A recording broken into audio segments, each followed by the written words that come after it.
یہ اصل میں کائنات کی تخلیق کی ابتدا کو بتا رہا ہے۔ یہ تقریباً ہمارے سامنے یہ جو ماڈل پیش کیا گیا 1965 کے اندر مائکرو ویو بیک گراؤنڈ اس کو کہا جاتا ہے، اس کی روشنی میں ہمارے سامنے یہ پوری کی پوری کائنات کے حوالے سے، یعنی آغاز میں کچھ اس طرح کی کنڈیشن تھی، لیکن ابھی ہم یہاں تک پہنچے نہیں ہیں۔ ابھی ہمارا کویشچن وہ آپ کے سامنے لکھا ہوا ہے کہ واٹ از کاسمولوجی، کاسمولوجی کیا ہے؟ اصل میں یہ ورڈ نکلا ہے کاسموس سے۔ کاسموس کا مطلب ہے عالم، کائنات۔ اسی سے آپ نے شاید ایک ورڈ سنا ہو، اکثر سنا ہوگا کہ کاسمک ریڈیشنز، کائناتی شعاعیں۔ کیا میننگ ہے اس کے؟ جب کائنات بنی تھی تو اس وقت کس قسم کی ریڈیشنز یا شعاعیں نکلی تھیں جن کا اخراج ہوا تھا، ریڈیٹ ہوئی تھیں، کس طرح کی وہ شعاعیں تھیں؟ اس وجہ سے ان کو کہا جاتا ہے کاسمک ریز بھی کہا جاتا ہے، اگرچہ یہ پورا کا پورا ہمارے سامنے گراف موجود ہے۔ ہم سمجھ رہے ہوتے ہیں کہ ریز سے مراد صرف یہ روشنی اور لائٹ، یاد رکھیے گا یہ فقط نہیں ہے، تقریباً ہمارے سامنے، اگر میں آپ کے سامنے وہ، کیونکہ انشاءاللہ پروردگار نے پھر کبھی توفیق عطا کی تو ہم آپ کے سامنے بیان بھی کریں گے کس طرح کی ریڈیشنز موجود ہیں، کس طرح کی شعاعیں موجود ہیں، تقریباً 14 قسم کی ہیں۔ ان میں سے ایک وہ ہے جو ویزیبل ریجن ہے ہمارے سامنے، جس کو ہم دیکھ سکتے ہیں، یہ صرف ایک ریجن ہے، اسی کے اندر بھی کافی اور کلرڈ لائٹس موجود ہیں، وہ آپ کے انشاءاللہ معلومات میں ہوں گی وہ باتیں 12۔ اس کے علاوہ اور اس میں سے ایک اہم ترین ہے کاسمک ریز، جو کائنات کی ابتدا کو بتا رہی ہیں۔ اب کاسمولوجی کیا ہوئی؟ اصل میں کاسمولوجی برانچ ہے ایسٹرونومی کی۔ ایسٹرونومی یعنی علم فلکیات۔ اچھا، اسی کے بالمقابل آپ نے ایک ورڈ سنا ہوا ہوگا، اکثر علم نجوم ہم اس کو کہتے ہیں، جو ہمارے اردو کے اندر بھی استعمال ہوتا ہے۔ یہ علم نجوم ایک دوسری چیز ہے، اگرچہ نجم کہا جاتا ہے یہی فلک کو، یعنی آسمانوں کو، نجوم ستاروں کو، یہ ستاروں سے۔ اس علم نجوم کی بنیاد پر اصل میں پریڈکشن کی جاتی تھی، بہت پہلے پیشن گوئیاں کی جاتی تھی کہ آئندہ کیا ہونے والا ہے۔ یہ علم نجوم کم از کم اس چیز کے ساتھ ریلیٹ ہو جاتا ہے، اور باقاعدہ روایات کے اندر اس طرح کی چیزوں سے منع بھی کیا گیا ہے، یہ اپنی جگہ پر ہے۔ لیکن جس علم کے حوالے سے ہم بات کرنے جا رہے ہیں وہ ہے ایسٹرونومی کی ایک برانچ، پوری ایسٹرونومی نہیں، علم فلکیات، جس کا ہم نام رکھتے ہیں فلک سے ریلیٹڈ۔ فلکیات یعنی آسمانی علوم سے ریلیٹڈ جو بھی علم ہے اس کو ایسٹرونومی کہا جاتا ہے، اور اسی ایسٹرونومی کی ایک چھوٹی سی برانچ ہے جس کو ہم کاسمولوجی کہتے ہیں۔ اب آپ علم کی وسعت کا اندازہ بھی کرتے جائیے گا اور یہ بھی دیکھتے جائیے گا کہ اس کے اندر کیا کیا ہمارے سامنے کیٹیگریز موجود ہیں۔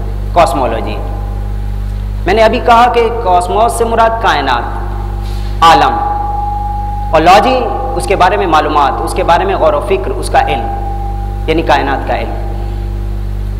اب ٹرانسلیشن کیا ہوتی ہے اس کی ڈیفینیشن کی اگر ہم کہیں تو وہ کچھ اس طرح سے جا کے بنے گی کہ کائنات کی تخلیق کیسے ہوئی، ایک یہ بات، دوسری بات تخلیق ہونے کے بعد اس کی ایولیوشن کیسے ہوئی، کائنات کا ارتقاء یہ کیسے ہوا۔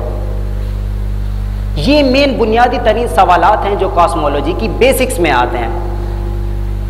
پھر اس کے بعد ایک اور چیز آتی ہے کہ کائنات کے اندر جو اتنی بڑی بڑی ہمیں ہیونلی باڈیز نظر آ رہی ہیں، بہت بڑی بڑی، یہ جو اجسام نظر آ رہا ہے، پلانٹس، اسٹارز وغیرہ یہ نظر آ رہے ہیں، ان کی ڈائنامکس کیا ہے، ان کی حرکت کیسے ہے، ان کا وجود کیسے ہوا، یہ ساری کی ساری باتیں بعد میں آتی ہیں۔ سب سے بنیادی ترین سوال جو اس کے اندر آتا ہے کاسمولوجی کے اندر، جو اس کی ڈیفینیشن میں باقاعدہ شامل ہے، وہ یہ ہے کریشن آف یونیورس کیسے ہوئی، ایک بات، دوسری بات اس کی ایولیوشن کیسے ہوئی، اس کا ارتقاء کیسے ہوا۔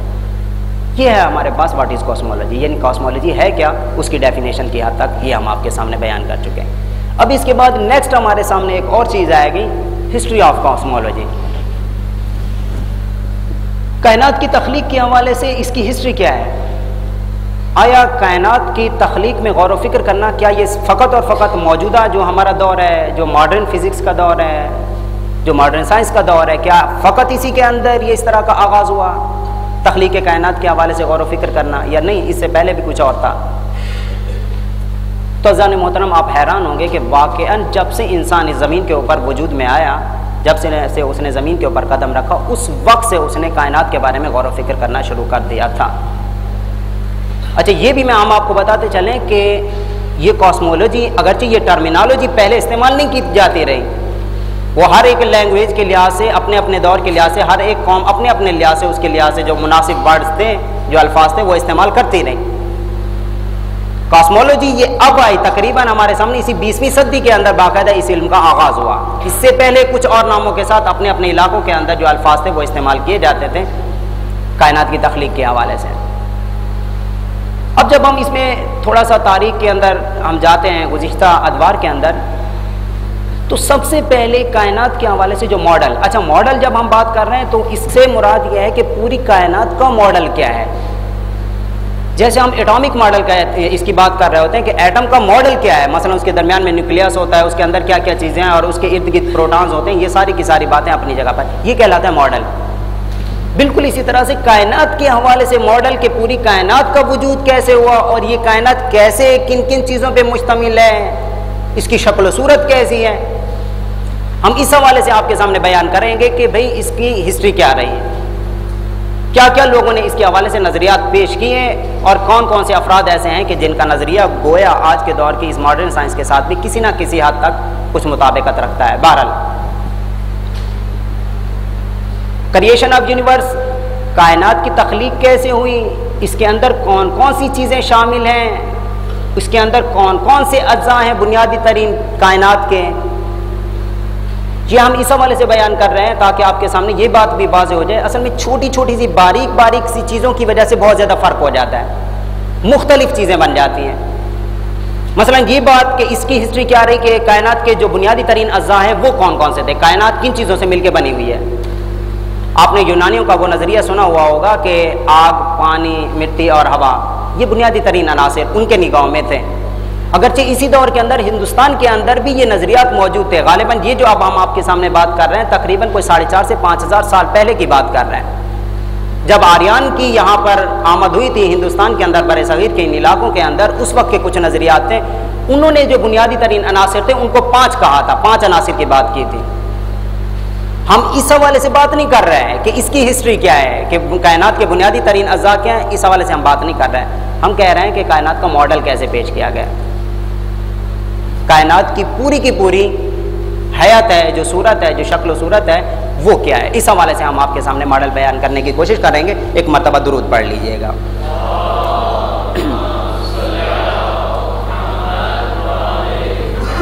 اچھا، اس چیز کے شروع کرنے سے پہلے ہم آپ کو یہ بھی بتاتے چلیں کہ پرانے دور کے اندر جتنے بھی ادوار گزرے ہیں تاریخ کے اندر، وہاں پر کائنات کی تخلیق کا جو بنیادی ترین آغاز ہو رہا ہے وہ یا تو مذہب کے اندر اس حوالے سے ڈسکس کی گئی ہے یا فلسفے کے اندر، فلسفی کے اندر.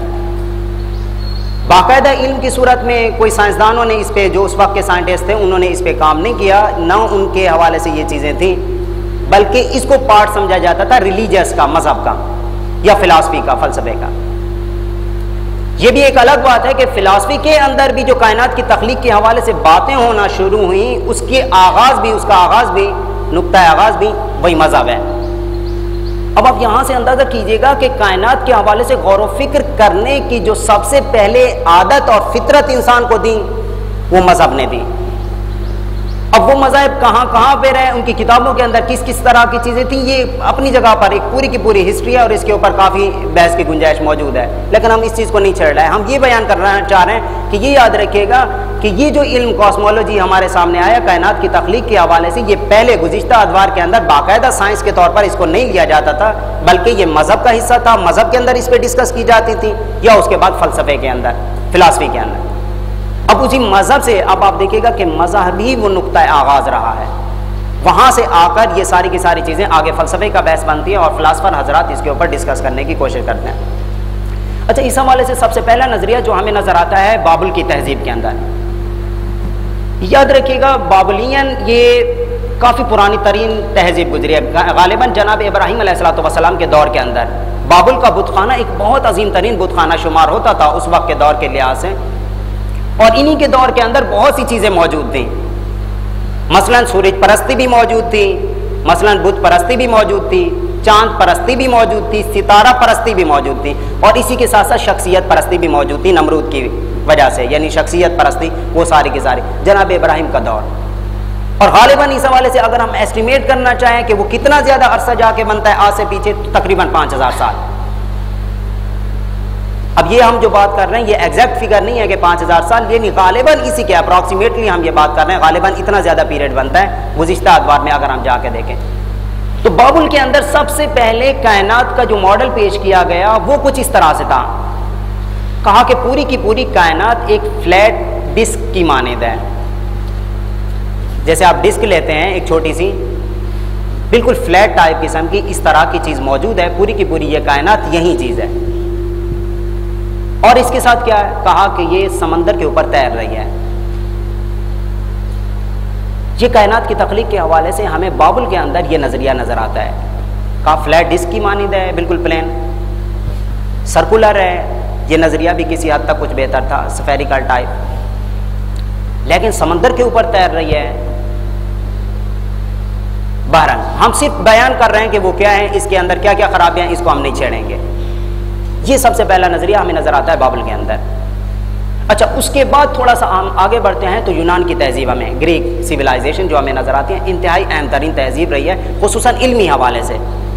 اس کے اندر بہت بڑے بڑے فلاسفر پیدا ہوئے ہیں. یہ جو افلاطون کا نام لیا جاتا ہے، یا ارسطو کا نام لیا جاتا ہے، یا اسی طرح سقراط کا نام لیا جاتا ہے، اسی طرح ڈیموکریٹس جس کو کہا جاتا ہے. یہ ساری کی ساری شخصیات یہ یونان سے وابستہ افراد ہیں. یونان کے اندر بھی مختلف علاقے ہیں، لیکن ہم ان علاقوں کو نہیں بیان کر رہے ہیں، صرف یہ بیان کر رہے ہیں کہ ان کے اندر کیا نظریہ رہا ماڈل کائنات کے حوالے سے. اچھا، یہاں پہ آپ حیران ہوں گے کہ ان کے اندر تقریباً 2-3 نظریات رہے مختلف قسم کے. سب سے پہلا نظریہ اس کے حوالے سے کہ کائنات کیا کس طرح سے وجود میں آئی، کس طرح سے بنی. عجیب و غریب نظریہ. تقریباً جناب عیسیٰ علیہ السلام کی ولادت سے 611 سال قبل مسیح کی میں یہ بات کر رہا ہوں. یعنی اگر آپ کیلکولیٹ کرنا چاہیں تو آج سے تقریباً 2700 سے 2800 سال پہلے، لگ بھگ 3000 سال آپ کہہ سکتے ہیں. آنا گزیمینڈر ایک سائنٹسٹ گزرے ہیں، ان کے فلاسفر ہیں آنا گزیمینڈر. اس نے کائنات کی تخلیق کے حوالے سے بنیادی ترین نظریہ ہمارے سامنے پیش کیا. اور وہ نظریہ کیا تھا؟ اس نے کہا کہ یہ پوری کی پوری کائنات شروع میں لامتناہی اور لامحدود چیز تھی. لامتناہی سے مراد جس کی کوئی انتہا نہیں تھی، لامحدود جس کی کوئی حد بندی نہیں تھی. ایک چیز تھی، بہرحال لامحدود تھی، لا انتہا تھی. ہوا کیا کہ وہ ساری کی ساری چیز سمٹنا شروع ہوئی، اکٹھا ہونا شروع ہوئی. اکٹھا ہو کے اب وہ ایک اسٹار کی صورت میں، ایک ستارے کی صورت میں ہمارے سامنے آئے. اور پھر اسی کے اندر مزید تبدیلیاں آنا شروع ہوئیں، اور باقی کی سارے کے سارے اجسام بننا شروع ہو گئے. اب آپ دیکھیے گا ان کا نظریہ کیا لامتناہی چیز تھی، لامحدود تھی، تھی صحیح کوئی چیز، کیا تھی یہ نہیں معلوم. آگے چل کے ہم آپ کے سامنے بیان کریں گے انشاءاللہ. آپ دیکھیے گا کہ آج کے سائنٹسٹ بھی وہ چیز کیا تھی اس کو بیان نہیں کر سکے ابھی تک بھی. اب اس بندے کی آپ ذہانت کا اندازہ کیجئے گا کہ جو آج سے 2700 سے 2800 سال پہلے یہی بات کہہ رہے ہیں. آنا گزیمینڈر کے حوالے سے میں بات کر رہا ہوں. لامحدود چیز تھی. اس نے صرف لامحدود کا جو لفظ استعمال کیا وہ آج کی ماڈرن کاسمولوجی کے اندر آ کر وہ ورڈ تبدیل ہو گیا. کیا چیز تھی؟ اس کے نگاہوں میں لامحدود چیز تھی. اکٹھے ہونا شروع ہوئی، ستارہ بنا، اور پھر اسی کے اندر مزید تبدیلیاں آنا شروع ہوئی، اور بالآخر یہ چیزیں مختلف اجسام کی صورت میں، جیسے کہ کائنات کے اندر ہمیں بہت سی باڈیز اس وقت نظر آ رہی ہیں، پھر اس طرح سے آہستہ آہستہ انہی سے جو ہے نا بننے کا آغاز ہو گیا. یہ نقطہ نگاہ تھا کس کا؟ اگزیمینڈر کا. اس کے فوراً بعد تھوڑے سے عرصے کے بعد غالباً جناب عیسیٰ کی ولادت سے کوئی 450 سال پہلے ان کے اندر ایک یوڈاکسس نام کے ایک سائنٹسٹ، ان کے فلاسفر نظر آتے ہیں. اس نے پھر ایک اور نظریہ پیش کیا تھا. اچھا، اس نظریے کے حوالے سے میں یہ بھی بتاتا چلوں کہ غالباً آپ میں سے بہت سے دوستوں نے ایک کتاب ہے، مشہور ترین کتاب ہے فلسفے کی، آغا ملا صدرہ کی، صدر الدین شیرازی کی ملا صدرہ کی اسفار اربعہ کے نام سے. اکثر آپ نے شاید مقررین سے اس کا نام بھی سنا ہوگا. یہ فلسفے کی اہم ترین کتاب ہے. اس کے اندر بھی آغا ملا صدرہ نے شروع کے اندر ہی جب آغاز ہو رہا ہے اسی کتاب کا، تو اس کے اندر بھی اسی چھوٹے سے نظریے کا تذکرہ کیا، لیکن انہی فلاسفر کی طرف نسبت دیتے ہوئے اپنا نظریہ بیان نہیں کیا، بلکہ انہی کی طرف کہ یونان کے اندر اس طرح کا نظریہ تھا. ایک چھوٹا سا اشارہ کیا تھا. انہوں نے لفظ استعمال کیا تھا خرق اور التیام کا. اس کے کیا میننگ ہے یہ میں اسی کی طرف آ رہا ہوں. اس نے کیا نظریہ پیش کیا کائنات کے ماڈل کے حوالے سے؟ اس نے کہا کہ کائنات کے اندر جتنے بھی ہمیں پلانٹس یا اسٹارز وغیرہ نظر آ رہے ہیں، ان سب کا مرکز و محور زمین ہے. زمین درمیان میں ہے، اور باقی سارے کے سارے جو پلانٹس ہیں وہ اس کے ارد گرد موو کر رہے ہیں. کیا ہے؟ وہ کہہ رہے کہ زمین اسٹیشنری ہے، رکی ہوئی حالت کے اندر ہے، باقی ساری کی ساری چیزیں اس کے ارد گرد گھوم رہی ہیں. اور کائنات کی تخلیق کے حوالے سے جب ہم نے بات کی کہ آسمان کتنے زیادہ ہیں، تو اس نے تشبیہ دی تھی، کہا کہ جیسے پیاز کے چھلکے ہوتے ہیں ایک دوسرے کے اوپر، یہ پرتیں، یہ تہ درت ہے، ایک پہلے قریب ترین مرکز کے قریب ترین یہ ایک سطح، اس کے بعد یہ ایک سطح، اس کے بعد یہ ایک سطح، اس طرح سے اس نے نسبت دینے کی کوشش کی. کہا کہ گویا کائنات کی تخلیق کے حوالے سے مرکزی نقطہ زمین، اس کے بعد پلینٹس، اور پورے آسمان کی نوعیت کس طرح کی ہے؟ تہ درت ہے. اس طرح سے پیاز کے چھلکوں کے معنی ایک دوسرے کے اوپر لپٹی ہوئے ہیں. یہ سارے کے سارے کائنات کے یہ کرے یا کائنات کی یہ ساری کی ساری پرتیں تہ درت ہے. اسی کو کہا جاتا ہے خرق اور التیام. جو ابھی میں کہہ رہا تھا، اغم اللہ صدرہ نے بھی اس کے حوالے سے یہ ورڈ استعمال کیا شروع کے اندر ہی، یعنی خطبہ جیسے مقدمہ ہوتا ہے کتاب کا، اس کے فوراً بعد جو ہے نا انہوں نے اس ورڈ کو بھی استعمال کیا. یہ انہی کی طرف نسبت دیتے ہوئے کہ ان کا نظریہ اسی طرح کا تھا کہ پیاز کے اس طرح کے چھلکے ہوا کرتے ہیں اور وہ تہ درت ہے، ایک دوسرے کے اوپر لپٹے ہوئے ہیں. تو کائنات کی تخلیق کا یہ دوسرا نظریہ یونان کے اندر ہمیں نظر آتا ہے. اچھا، اس کے بعد ہمیں ایک تیسرا نظریہ نظر آتا ہے. عجیب و غریب بات یہ ہے اس حوالے سے کہ اس نظریے کو بیان کرنے والے وہ جو خود فلاسفر ہیں، ان کی اپنی کوئی بک نظر نہیں آتی،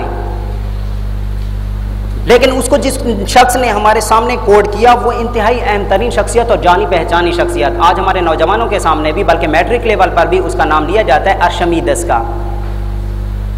ارشمیدس کا اس نے اپنی ایک بک کے اندر ان کا نام لیا اور بتایا کہ اس کا نظریہ کیا تھا. اب آپ اندازہ کیجئے گا یہ اسی دور کے لگ بھگ اب ہم بات کر رہے ہیں، جناب عیسیٰ کی ولادت سے تقریباً 300 ساڑھے 300 سال پہلے کا یہ نظریہ سارا کا سارا. ارشمیدس نے اس نے اپنی ایک کتاب کے اندر ان کا نام لیا. ان کا نام تھا ایرسٹارچس. ایرسٹارچس ان کا نام لیا اور ان کے حوالے سے جو اس نے نظریہ دیا وہ کیا دیکھیے گا. اب آپ دیکھیں ارتقا بھی ہو رہا ہے، شروع سے بابل کی تہذیب، یونان کے اندر نظریہ، پہلا نظریہ، اس کے بعد نظریہ، اس کے بعد اب یہ نظریہ. اس نے اپنے کنگ کو، بادشاہ کو لکھتے ہوئے ارشمیدس نے اپنی بک کے اندر کہا کہ اے کنگ، اے بادشاہ، ایرسٹارچس نے یہ جملے کہے ہیں، میں نے اس کی کتاب کے اندر پڑھا ہے، ارشمیدس کہہ رہے ہیں. اس نے کہا کہ یہ جتنے کے جتنے فلاسفر افراد یہاں پر موجود ہیں اور وہ جتنا کائنات کو سمجھ رہے ہیں، کائنات اس سے بہت بڑی ہے. ان لوگوں نے محدود کیا ہے فقط اور فقط زمین کی حد تک اور اس کے ارد گرد موو کرنے والے یہ جو پلینٹس اور اسٹارز جو ہمیں نظر آ رہے ہیں، انہوں نے محدود کیا یہاں تک، جبکہ ایسا نہیں ہے، کائنات اس سے بہت وسیع ہے. اب آپ دیکھیے گا اس وقت کے دور کا ایک نظریہ کہ بھئی کائنات اس سے بہت زیادہ وسیع ہے جتنا یہ اسے سمجھ رہے ہیں. ایک بات. اس کے بعد کیا دوسری بات اس نے کہا کہ یہ جو نظریہ ہے کہ زمین مرکز میں ہے، ایسا نہیں ہے، بلکہ مرکز میں سورج ہے. ہمارا یہ سولر سسٹم کا یہ سورج موجود ہے، شمس موجود ہے، کہا کہ یہ مرکزی ترین نقطہ نگاہ ہے اور یہ ساکن ہے. اس کے نظریے کے مطابق یہ موو نہیں کر رہا، جبکہ زمین ہماری اسی کے گرد موو کر رہی ہے. اب آپ اندازہ کر رہے ہیں یعنی کتنے سو سال پہلے اس کا نظریہ کچھ زیادہ بہتر ہوا. یہ ارتقاء ہے، یہ ایولیوشن ہے. بہرحال اب وہ کتنی حد تک صحیح تھا ہم اس بات کو نہیں چھیڑ رہے. یہ نظریہ بھی ہمارے سامنے اب موجود رہا ایرسٹارچس کا. اب آپ اسی سے اندازہ کر سکتے ہیں کہ کس طرح کا. اچھا، اس کے علاوہ اور بہت سی چیزیں ہوتی رہی، سارے کے سارے کچھ نظریات آتے رہے، کچھ بنتے رہے، کچھ بگڑتے رہے، یہ ساری کی ساری چیزیں ہوتی رہی. جو ماڈرن سائنسز کا باقاعدہ اب تک ہم کہہ رہے تھے کہ یہ ریلیجیس کے اندر اور فلسفے کے اندر یہ باتیں کی جا رہی تھیں، یعنی یونان کے اندر بھی یہ جو باتیں کی جا رہی ہیں ساری کی ساری یہ فلسفے کے اندر یہ باتیں کی جا رہی ہیں کہ کائنات کا ماڈل کیا ہے. لیکن باقاعدہ اس کو سائنس کی برانچ کے اندر لانا، باقاعدہ اس کو سائنٹیفکلی پوائنٹ آف ویو سے دیکھنا، اس کا آغاز کب ہوا؟ غالباً 16ویں صدی کے اندر. مشہور ترین شخصیت ہیں کوپرنیکس. اس نے سب سے پہلے یہ نظریہ پیش کیا تھا کہ باقاعدہ زمین موو کر رہی ہے سورج کے گرد، اور سورج کے حوالے سے بھی کچھ اس نے اپنے لا بتائے تھے، اور کائنات کے اندر موو کرنے والی جو جتنی باڈیز ہمیں نظر آ رہی ہیں اس کے حوالے سے بھی کچھ اس نے قوانین ہمارے سامنے پیش کیے تھے. وہ سارے کے سارے کتابوں کے اندر موجود ہیں. یہ سب سے پہلے یہ کام طریقہ کار جو اس نے اختیار کیا، یہاں سے آ کر اس نے اس کو سائنس کے اندر باقاعدہ لانے کی کوشش کی. اب تک جو موضوع کائنات کی تخلیق کا فلسفے اور ریلیجیس کے اندر، مذہب کے اندر جس کو ڈسکس کیا جا رہا تھا، اب آ کر اس نے اس کو سائنس کے اندر شامل کرنا شروع کیا اور اس طرح سے اس کا آغاز ہوا 16ویں صدی کے اندر۔ پھر اس کے بعد 17ویں صدی کے اندر مشہور ترین شخصیت ہیں سر آئزیک نیوٹن۔ نیوٹن کے نام سے کون شخص آشنا نہیں ہوگا؟ میرے خیال میں غالباً تمام ہمارے برادران اس بات سے آشنا ہے۔ نیوٹن اس نے آ کر باقاعدہ کچھ لا ہمارے سامنے بھی پیش کیے جو آج تک بھی میٹرک کی کتابوں کے اندر ہمیں پڑھائے جاتے ہیں۔ اس کی ایک بک تھی پرنسپیا کے نام سے، اس نے اس کے اندر سارے کے سارے یہ لا بیان کیے اور ان تمام پلینٹس کے حوالے سے بھی، اسٹارز کے حوالے سے بھی اس نے بیان کرنے کی کوشش کی کہ ان کے اندر بھی باقاعدہ موشن ہے، یہ حرکت ہو رہی ہے، یہ ساری چیزیں ساکن نہیں ہیں بلکہ یہ موو کر رہی ہیں۔ یہاں سے آ کر اب اس نے باقاعدہ سائنس کے اندر یہ چیز انٹروڈیوس ہونا شروع ہو گئی، یعنی کائنات کی تخلیق اب تک جس کو محدود رکھا جا رہا تھا اب اس کو سائنس کا بھی باقاعدہ ایک پارٹ بنا دیا گیا، اور اتنی حد تک یہ بات اب آگے بڑھی کہ وہ مذہب جو باقاعدہ سائنس کے اندر کائنات کی تخلیق کا نظریہ لانے والا تھا، اس مذہب کو الگ کر دیا گیا اور کہا کہ صرف ایز اے سائنس کے پوائنٹ آف ویو سے جو بات ہوگی ہم اسی کو ہی لے لیں گے۔ اندازہ کیجیے گا فلسفے کے اندر، فلسفے کو تو ویسے آج کے دور کے اندر غالباً بیکار ترین سمجھا جا رہا ہے، نچلی سطح پہ۔ یہ جو جملہ کہہ رہا ہوں نچلی سطح کے اوپر ایسے سمجھا جاتا ہے جو فلسفی ہوگا، گویا اشارہ بھی ہم کرتے ہیں کہ بس اس کا مطلب ہے جو فلسفی ہوگا وہ گیا گزرا ہوگا۔ بہرحال لیکن حقیقت یہ ہے کہ آج بھی جب ہائر سطح کے اوپر ہم جا کر دیکھتے ہیں، میں ایک جملہ کہہ رہا ہوں اس حوالے سے، ہمارے ایک ٹیچر بھی رہے ہیں جو کہ ہمیں نیوکلیئر فزکس پڑھاتے رہے ہیں، ڈاکٹر فیروز صاحب، شاید آپ میں سے کچھ افراد آشنا بھی ہوں سے، کراچی یونیورسٹی کے ہیں، کافی سینئر ٹیچر ہیں۔ ان کے یہ الفاظ تھے، انہوں نے کہا تھا کہ فزکس کیا ہے؟ فلسفہ پلس میتھس، میتھ ہے ریاضی جس کو ہم کہتے ہیں اردو میں، اور پلس اس کے ساتھ ہے فلسفی، فلسفہ، یہ دو چیزوں کا مجموعہ ہے فزکس۔ اگر میتھس کو آپ نکال لیں تو فزکس کیا ہے؟ پیور فلسفہ ہے اور کچھ نہیں ہے۔ اور جب میتھس کو آپ اس کے اندر انٹروڈیوس کریں گے تو پھر اسی کے نتیجے میں آپ مزید ٹیکنالوجیز کی طرف بھی جائیں گے، مزید چیزیں انوینٹ کرنے کی طرف بھی جائیں گے، اور یہ ساری کی ساری جتنے بھی انجینئرنگ کی فیلڈز ہیں یہ یہاں سے نکلنا شروع ہو جائیں گی۔ بہرحال یہ اپنی جگہ پر ایک بات۔ تو ہم کہہ رہے تھے کہ ماڈرن سائنس کے اندر پھر اس کو جب حصہ بنانے کی بات شروع ہوئی تو کہاں سے ہوئی؟ 16ویں صدی کے اندر کوپرنیکس کے اس نظریات کی روح سے، پھر اس کے بعد سر آئزیک نیوٹن کا یہ نظریہ ہمارے سامنے، اس کے جو لا ہے وہ سارے کے سارے ہمارے سامنے پیش۔ سب سے جدید ترین انداز میں کائنات کے اوپر جو بحث کرنے کی کوشش کی گئی، مشہور ترین شخصیت ہیں آئنسٹائن، 1915 کے اندر تقریباً 1915 کے اندر سر آئزیک نیوٹن، ان کے بعد اہم ترین جو نظریہ آئنسٹائن کا، اور ان کی بھی خاص طور پر ایک عجیب و غریب تھیوری تھی جو اسپیشل تھیوری آف ریلیٹیوٹی، جس کو بعد میں کنورٹ کر دیا گیا جنرل تھیوری آف ریلیٹیوٹی کے اندر۔ یہ عجیب و غریب تھیوریز جب ہمارے سامنے آئیں تو اس کے بعد کائنات کی تخلیق کے حوالے سے بہت زیادہ شدت کے ساتھ کام ہوا، بہت زیادہ تیزی کے ساتھ پروگریس ہوئی۔ گویا اب آپ اندازہ کر سکتے ہیں کہ اسی 20ویں صدی کے اندر جتنا کام ہوا گزشتہ 5000 سالوں کے اندر اتنا کام نہیں ہوا تھا، صرف اسی ہمارے گزشتہ صدی کے اندر۔ اچھا، صرف یہ کائنات کی تخلیق کے حوالے سے یا کاسمولوجی کے حوالے سے یہ کام نہیں ہوا، بلکہ باقی بھی سائنس کی باقی برانچز کے اندر بھی اسی طرح سے تیزی کے ساتھ ارتقا ہوا۔ یہ بات واقعاً تسلیم شدہ ہے اور حقیقت ہے، اس کا اعتراف کرنے میں کوئی حرج نہیں ہے، جو حقیقت ہے وہ حقیقت ہی ہے۔ بہرحال ان کے بعد آئنسٹائن کے بعد یہ سارا کا سارا سلسلہ بہت تیزی کے ساتھ بڑھنا شروع ہوا۔ اچھا، آئنسٹائن کے دور تک جتنے بھی افراد موجود تھے، بڑے بڑے جو دماغ موجود تھے، وہ بھی یہ سمجھتے تھے کہ کائنات جس طرح سے ہے بس اسی طرح سے ہے، حرکت کو تسلیم کرتے تھے، یہ موومنٹ ہو رہی تھی کیونکہ ہم دیکھ رہے تھے چاند کا آنا جانا، سورج کا یہ طلوع و غروب، یہ ساری چیزیں ہم دیکھ رہے تھے، مشاہدہ کر رہے تھے، ہاں یہ چیزیں ہو رہی ہیں، یعنی حرکت ہو رہی ہے، اس کو تسلیم کیا جاتا تھا۔ لیکن پوری کائنات کہاں یہ جاتا تھا؟ اب آپ اندازہ کریں 1915 تک جو بڑے بڑے دماغ ہیں اسی بات کو تسلیم کر رہے ہیں، کائنات اسی طرح سے ہمیشہ سے ہے۔ اس کے لیے لفظ انہوں نے استعمال کیا ایٹرنل کا، ETERNAL، یعنی دائمی، ہمیشہ سے ہے، ہمیشہ سے اسی طرح کا یہ سلسلہ جاری ہے۔ کائنات کو یہی تسلیم کیا جاتا تھا۔ آیا کائنات کا کہیں سے آغاز بھی ہوا تھا یا نہیں ہوا تھا، یا اس کا کوئی اختتام بھی ہوگا یا نہیں ہوگا، اس حوالے سے کوئی تصور موجود نہیں تھا۔ آئنسٹائن کی جو تھیوری آف ریلیٹیوٹی ہمارے سامنے آئی، اس کے بعد سے یہ ساری کی ساری بحث شروع ہو گئی.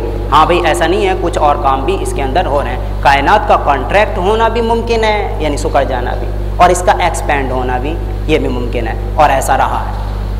یہاں سے آگے تھوڑا سا اس کے اوپر کام کرنے والی کچھ اور شخصیات بھی ہمارے سامنے موجود ہیں، لیکن ہم چاہیں گے یہاں پر، کیونکہ جو میں آپ کے سامنے اب نظریہ بیان کرنے جا رہا ہوں وہ ہمارے سامنے ہے بگ بینگ کا کویسچن، کائنات کا نقطہ آغاز.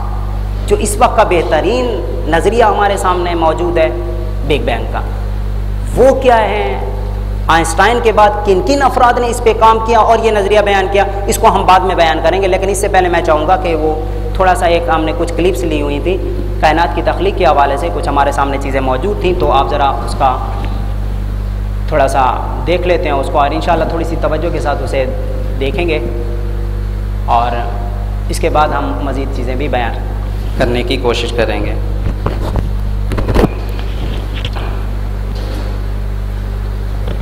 ایسٹرونومی بننا ہے، یہ طرح دے دیں، دونوں دے دیں.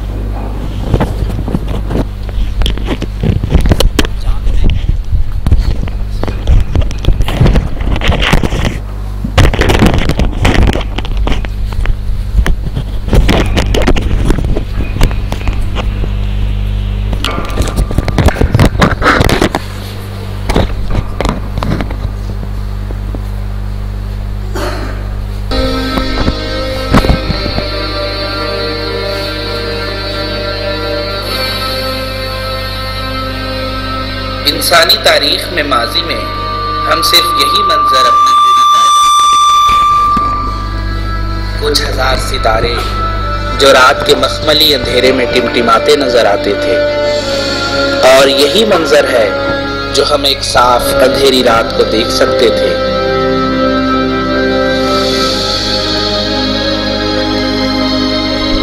یہاں تک کہ دوربین کی ایجاد نے یکا یک منظر بدل کر رکھ دیا.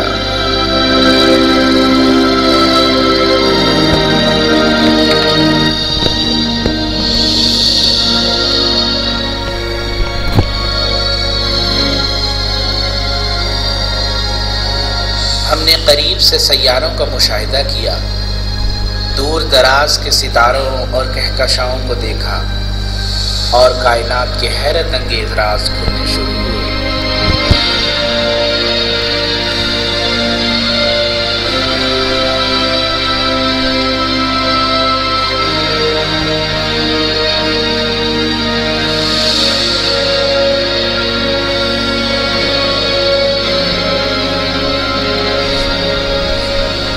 آج ہمارے پاس نہایت زبردست دوربینیں ہیں جن کی مدد سے ہم نے کائنات میں وہ کچھ دیکھا جس کے متعلق ماضی کے سائنسدان تصور بھی نہیں کر سکتے تھے.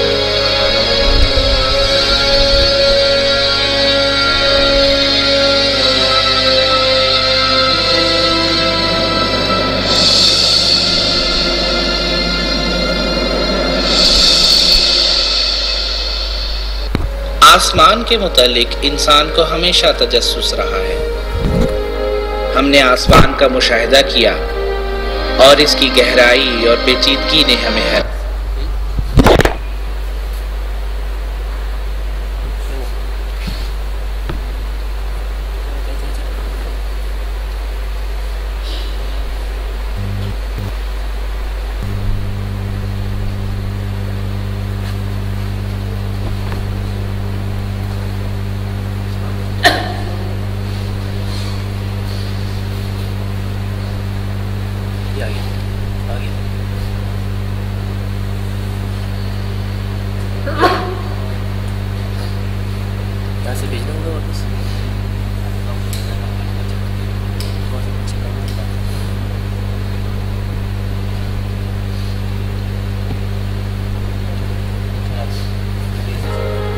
ہم نے آسمان کا مشاہدہ کیا اور اس کی گہرائی اور پیچیدگی نے ہمیں حیران کر دیا.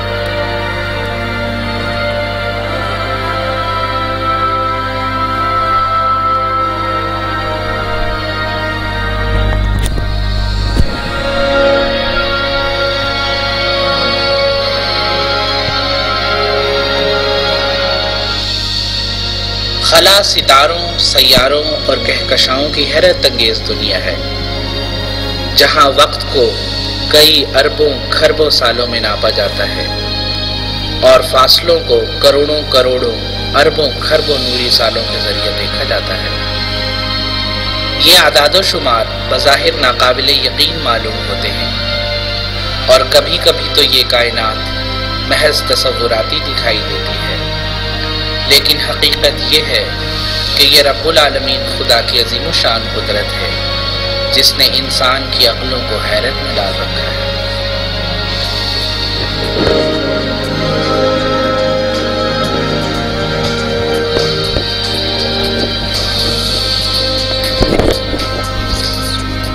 دنیا کے اکثر سائنسدانوں کا یہ یقین ہے کہ ہماری کائنات آج سے 14 بلین سال قبل ایک بگ بینگ کے ذریعہ معرض وجود میں آئی۔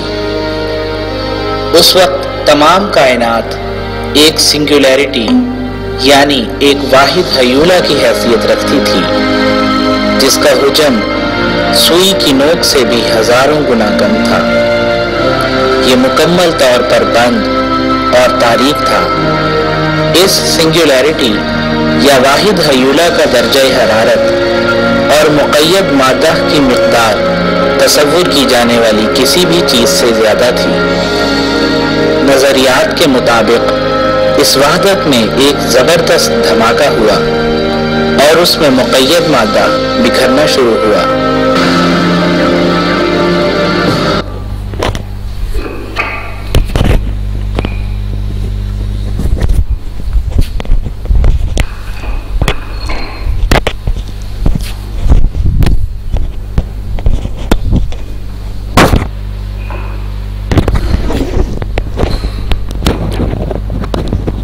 مرتبہ درود پڑھ لیجیے گا۔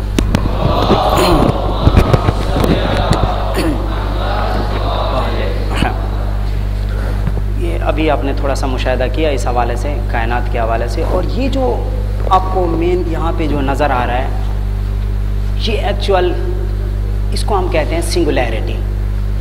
انہوں نے بھی ورڈ استعمال کیا سنگولیرٹی کا، لیکن اس سے پہلے جو ہماری تاریخ کا وہیں والا سیشن چل رہا تھا کہ آئنسٹائن کے بعد جو نظریہ ہمارے سامنے آیا، آئنسٹائن نے صرف اتنا کام کیا، اس نے کہا کہ ہاں کائنات کا یہ ایکسپینشن اور اس کا کنٹریکشن، سکڑنا اور پھیلنا یہ ممکن ہے، لیکن اس نے مزید کام اس پہ کرنے کا اسے ٹائم بھی نہیں ملا، اور جو نظریہ اس نے پیش کیا تھا اس کے اندر کچھ نہ کچھ بعد میں ماڈیفیکیشن کی گئی۔ اس کے اوپر سب سے پہلے جس نے کام کیا وہ الیگزینڈر فرائیڈمین۔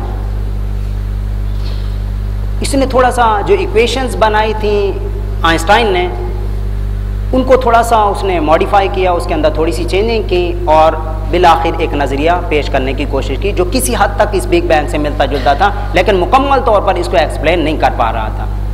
اس کے بعد جو اہم ترین کام کیا اس کے اوپر 1927 کے اندر بیلجین ایک سائنٹسٹ تھے جن کا نام تھا لیمیٹری، LEMAITRE، لیمیٹری۔ اس نے اہم ترین انداز میں، بالکل عجیب و غریب انداز میں، جو باقاعدہ آئنسٹائن کے نظریات تھے، جو تھیوریز تھیں، اور الیگزینڈر فرائیڈمین کا جو کام کیا ہوا تھا، اس نے اس کے اوپر مزید ورک کیا، اور ورک آؤٹ کرنے کے بعد اس نے ایک نظریہ پیش کیا تھا جو ایکچولی یہی بگ بینگ ہے۔ اس نے بگ بینگ کا ورڈ استعمال نہیں کیا تھا، یہ یاد رہے۔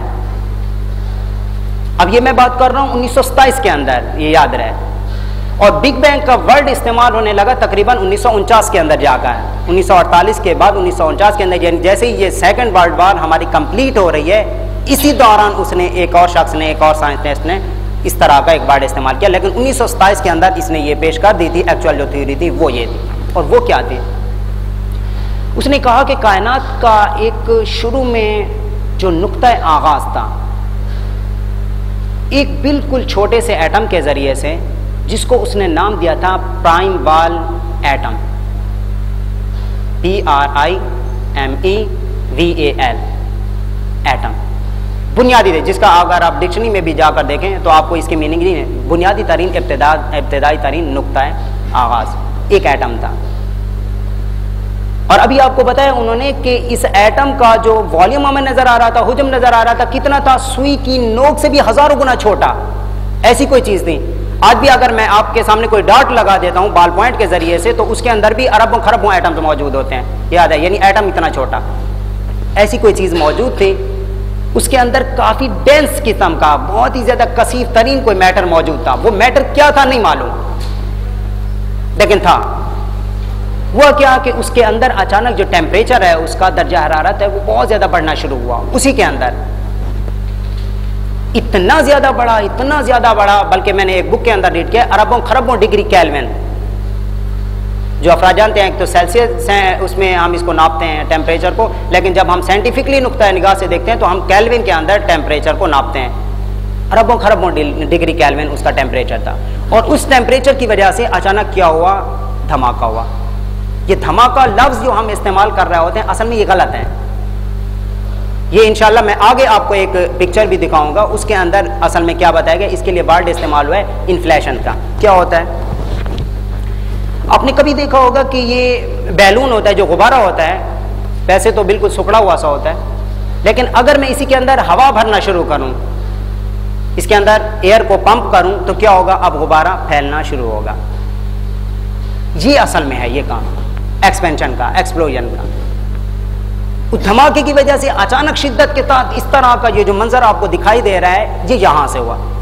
اس جگہ سے پہلے جو کام ہو رہا تھا ہم اس کو کہہ رہے تھے سنگولیرٹی. سنگولیرٹی کا مطلب کیا ہے؟ وحدت، یکجان ہونا، ملا ہوا ہونا.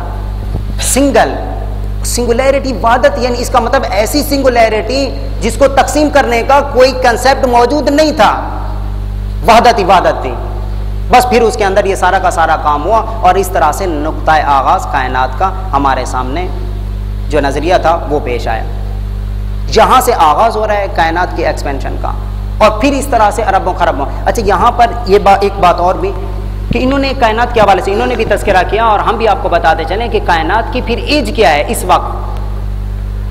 ایک تو یہ ایکسپینشن ہونا شروع ہوا، اور پھر ساری کی ساری کائناتیں اور یہ خود بخود یہ سارا کا سارا سیٹ اپ ہونا شروع ہوا، ساری کی ساری چیزیں بننا شروع ہوئیں. کہکشائیں بھی وجود میں آئیں، کلسٹرز بھی موجود میں آئے، نوواز بھی وجود میں آئے، اسی طرح کے سپر کلسٹرز وجود میں آئے، اور باقی ساری کی ساری بڑی بڑی باڈیز جتنی بھی موجود ہیں کائنات کے اندر جو ہمیں نظر آ رہی ہیں، یہ ساری کی ساری چیزیں وجود میں آتی چلی گئی، اور کائنات پھیلتی سے پھیلتی تر چلی گئی، اور آج تک بھی اسی طرح سے پھیلتی چلی جا رہی ہے.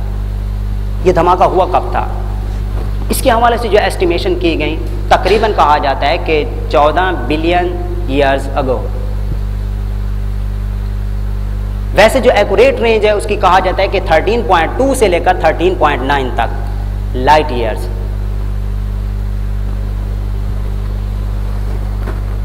اچھا، یہ 13.9 یعنی تقریباً ہم کہہ رہے ہیں کہ 14 بلینز یعنی 14 ارب سال پہلے. یہ ہمارے پاس جو ٹرمینالوجی، یہ جو ٹیکنالوجی استعمال کی گئی اس کی ایسٹیمیشن کے لیے یہ کچھ اور طرح کی تھی، جس کو ہم کہتے ہیں مائکرو ویو بیک گراؤنڈ.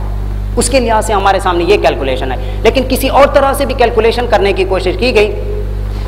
یہ ہمارے جو جیولوجی کے برادران ہیں، اگر آپ میں سے کوئی موجود ہے جو اس فیلڈ سے وابستہ ہو تو وہ اس چیز کو بتا سکے گا کہ اگر مجھے ناپنا ہو کہ پتھر کی ایج کتنی ہے، ایک ہمارے سامنے اگر پتھر ہے اس کی میں جاننا چاہ رہا ہوں کہ اس کی ایج کتنی ہے، تو اس کے لیے ہم ٹیکنالوجی سے استعمال کرتے ہیں مختلف. کاربن ڈیٹنگ وغیرہ کا لفظ بھی اس کے لیے استعمال کیا جاتا ہے، اور پھر اس طرح سے مجھے اس کے لیے، یا کچھ اور ہوتا ہے کہ ایلیمنٹس کی ہاف لائف. یہ الفاظ اگرچہ مشکل ہے، بہرحال اگر سمجھ میں نہ آ رہے ہوں تو کوئی مسئلہ نہیں ہے، کیونکہ یہ ہمارے باقاعدہ اس ٹاپک سے ریلیٹڈ نہیں ہے، تو اگر ان کو آپ مس بھی کر دیں تو کوئی مسئلہ نہیں ہے. تو یہ ٹیکنالوجیز استعمال کی جاتی تھی کہ پورا کا پورا پیریڈ اس کا کتنا ہے اس چیز کو ایکسپلین کرنے کے لیے. لیکن اس کے لحاظ سے جو میں دوسری ٹیکنالوجی بتا رہا ہوں، اس کے لحاظ سے جب ایسٹیمیشن کرنے کی کوشش کی گئی تو تقریباً یہ سلسلہ جا کر بنتا ہے کوئی 16 سے 17 ارب سال پہلے کا. اس وقت یعنی غالباً قریب ہے. جب اتنے بڑے پیمانے پہ کام ہو رہا ہو تو 2-3 ارب سال کا بھی اگر فرق آ جائے تو وہ لوگ اس کو کسی حد تک تسلیم کرنے کی کوشش کرنے کے لیے تھے، یعنی غالباً کسی نہ کسی حد تک قریب سے قریب تر ہیں، جو مکمل ایکوریٹ ہیں اس سے قریب تر ہیں. اچھا، یہ بھی جو ہمارے پاس ایسٹیمیشن موجود ہے، آیا کیا ایکوریٹ ہے؟ بالکل یہی ہوا تھا، بالکل 13.2 سے لے کر 13.9 بلین ایئرز اگو کی یہ جو ہم بات کر رہے ہیں، کیا واقعا یہی ہے ہمارے پاس ٹائم پیریڈ؟ نہیں، اس کے اندر آگے پیچھے کی گنجائش موجود ہے 12. اچھا، اب آ جائیں ہم اسی کائنات کے اندر، جس کائنات کو ہم دیکھ رہے ہیں، تھوڑا سا میں اس کا آپ کے سامنے بایو ڈیٹا بیان کرنے کی کوشش کرتا ہوں. ایک تو ایج کے حوالے سے تو یہ بات آپ کے سامنے آ گئی کہ کب یہ ہوا تھا، تقریباً 14 بلین ایئر اگو یہ ہو گیا. لیکن اس وقت سے جب یہ کائنات پھیلنا شروع ہوئی تو آج یہ کتنی پھیل چکی ہے، اس کا ڈایا میٹر کتنا ہے؟ اذان محترم، برادران محترم، واقعاً آپ یہ سن کے حیران ہوں گے کہ کتنا. ڈایا میٹر سے مراد یہ ہوتا ہے، انشاءاللہ آپ میں سے بہت سے افراد اس چیز کو سمجھتے ہوں گے کہ اگر میں ایک سرکل لیتا ہوں، سرکل کے ایک پوائنٹ سے، یہ میرے پاس پورا سرکل ہے، سرکل کے ایک پوائنٹ سے یہاں تک کا یہ جو فاصلہ ہوتا ہے اسے میں کہتا ہوں ڈایا میٹر. اردو میں اس کے لیے ورڈ استعمال ہوتا ہے قطر، قاف تا اور را کے ساتھ. اور سینٹر جو ہے اس سرکل کا، اس سے لے کر اس کی باؤنڈری تک کا یہ جو پورشن ہے، یہ جو لینتھ ہے، اس کو ہم ریڈیس کہتے ہیں.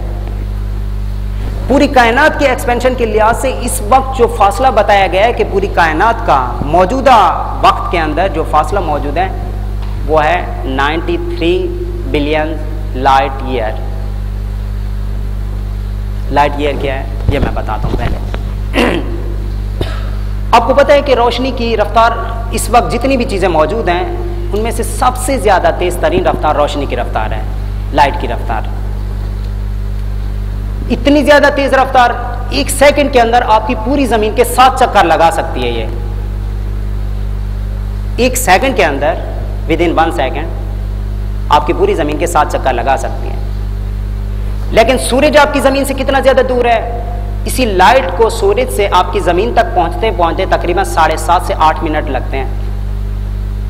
جس روشنی کی اسپیڈ اتنی زیادہ تیز، لیکن سورج تقریباً آپ سے 14 سے 15 کروڑ کلومیٹر کے فاصلے پر جو موجود ہے، وہاں سے لے کر یہاں تک پہنچنے میں اسے ٹائم لگتا ہے 7.5 سے 8 منٹ. اس کا مطلب ہے اتنا زیادہ فاصلہ موجود ہے. جب ہم نے مشاہدہ کرنا شروع کیا تو بہت سے پلینٹس ایسے موجود تھے جو اس سے بھی زیادہ دور تھے، گھنٹوں لگتے تھے لائٹ کو ٹریول کرتے ہوئے اور ہم تک پہنچنے میں. بعض ایسے ہیں کہ جن میں مہینہ لگتا ہے، پورا ایک مہینہ. بعض ایسے ہیں کہ جس میں سال لگتا ہے. اب روشنی پورا 1 سال سفر کرتی رہے اور وہاں سے جہاں سے نکلی ہے روشنی اور ہم تک پہنچے، یہ پورا کا پورا سال، اس کو ہم کہتے ہیں لائٹ ایئر. 1 سال کے اندر روشنی جتنا فاصلہ ٹریول کرے، طے کرے، اس کو کہتے ہیں لائٹ ایئر. آپ اندازہ اسی بات سے کیجیے گا، تھوڑا سا امیجن کرنے کی انشاءاللہ آپ لوگ کوشش کریں گے. خالق کائنات نے انسان کو بہت بڑی یہ صلاحیت عطا کی ہے کہ انسان اگر تصور کرنے پہ ہے تو بیٹھے بیٹھے جنت کو بھی تصور کر سکتا ہے، جہنم کو بھی اسی جگہ بیٹھے. یہ امیجنیشن کی ایک بہت بڑی پاور ہے انسان کے پاس، تصور کرنے کے لیے کسی بھی چیز کو تصور کر سکتا ہے. اندازہ کریں کہ 1 سیکنڈ کے اندر پوری زمین کے 7 چکر لگا سکتے ہیں. سورج کا فاصلہ اتنا، لیکن پورے سال کے اندر روشنی جتنا فاصلہ طے کرے کتنا زیادہ ہوگا، اس کو کہتے ہیں لائٹ ایئر، نوری سال. اردو میں اس کے لیے ورڈ ہم استعمال کرتے ہیں. اب آپ اندازہ کریں کہ پوری کائنات کا ڈایا میٹر وہ بتا رہے ہیں، فاصلوں کے اندر نہیں بتا پا رہے ہیں، میٹرز کلو میٹرز یہ نہیں بتا پا رہے ہیں. کیسے کریں؟ وہاں پر ڈیجٹس ہی ہمارے پاس اتنے بڑے نہیں ہیں. انہوں نے استعمال کیا کیا word? 93 billion light year. 93 billion light year diameter آپ کی اسی پوری کائنات کا، جو اس وقت ایکسپینڈ ہو کے ہمارے سامنے موجود ہے. اچھا، یہاں پر اور پوری یہ گلیکسی جو ہمیں نظر آ رہی ہے. اچھا، اس سے پہلے میں ایک چھوٹا سا نقطہ آغاز آپ کے سامنے رکھتا ہوں. آپ اس طرح سے اسے دیکھنے کی کوشش کریں گے تو انشاءاللہ پروردگار سمجھنے کی مزید توفیق عطا فرمائے گا. ہم کیا سمجھ رہے ہیں؟ جس زمین کے اوپر ہم رہ رہے ہیں یہ کتنی بڑی ہے. اگر انسان اندازہ کرنا چاہ رہے ہیں تو آپ اسی بات سے اندازہ کریں کہ یہ کائنات کتنی بڑی ہے. ہماری کائنات یعنی زمین سورج کے مقابلے میں اگر دیکھا جائے تو 12 لاکھ گنا چھوٹی ہے. یعنی کیا مطلب؟ یعنی مطلب یہ ہے کہ تقریباً 12 لاکھ زمینیں آپ کی آسانی کے ساتھ سما سکتی ہیں سورج کے اندر.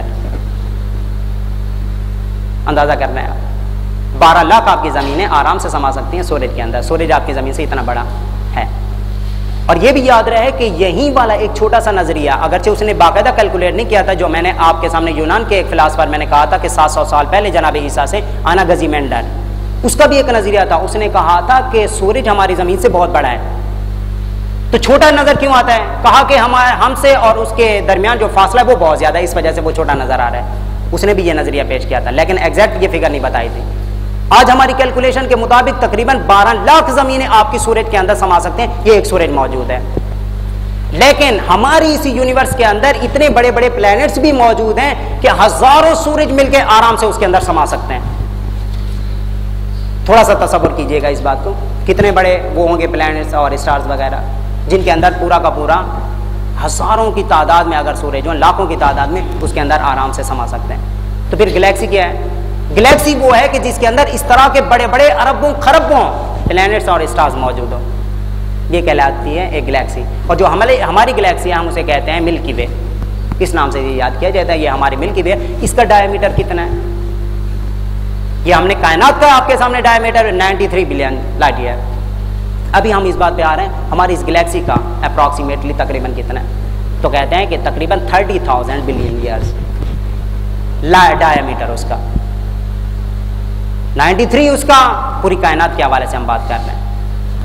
اور ایک گلیکسی کا دوسری گلیکسی سے فاصلہ کتنا زیادہ ہے؟ تقریباً کہتے ہیں کہ 3,000 لائٹ ایئرس. اب یہ جو بھی میں بات کر رہا ہوں یہ لائٹ ایئرس کے اندر رہے گی فاصلوں کے حوالے سے, کیونکہ فاصلے اتنے زیادہ ہیں کہ ہم ڈائریکٹ یہ عام کلومیٹرز کے اندر یا مائلز وغیرہ کے اندر ہم ان کو نہیں ناپ سکتے. لائٹ ایئرس کی بات ہوگی, اتنا زیادہ اس کا فاصلہ ایک گلیکسی کا دوسرے. اور کتنی گلیکسیز موجود ہیں؟ ان لمیٹڈ ہے. اگرچہ انہوں نے فگر شو کرنے کی ہمارے سامنے کوشش کی ہے, تقریباً اس طرح کی خربوں گلیکسیز موجود ہیں ہماری اسی یونیورس کے اندر, صرف ہماری اسی یونیورس کے اندر.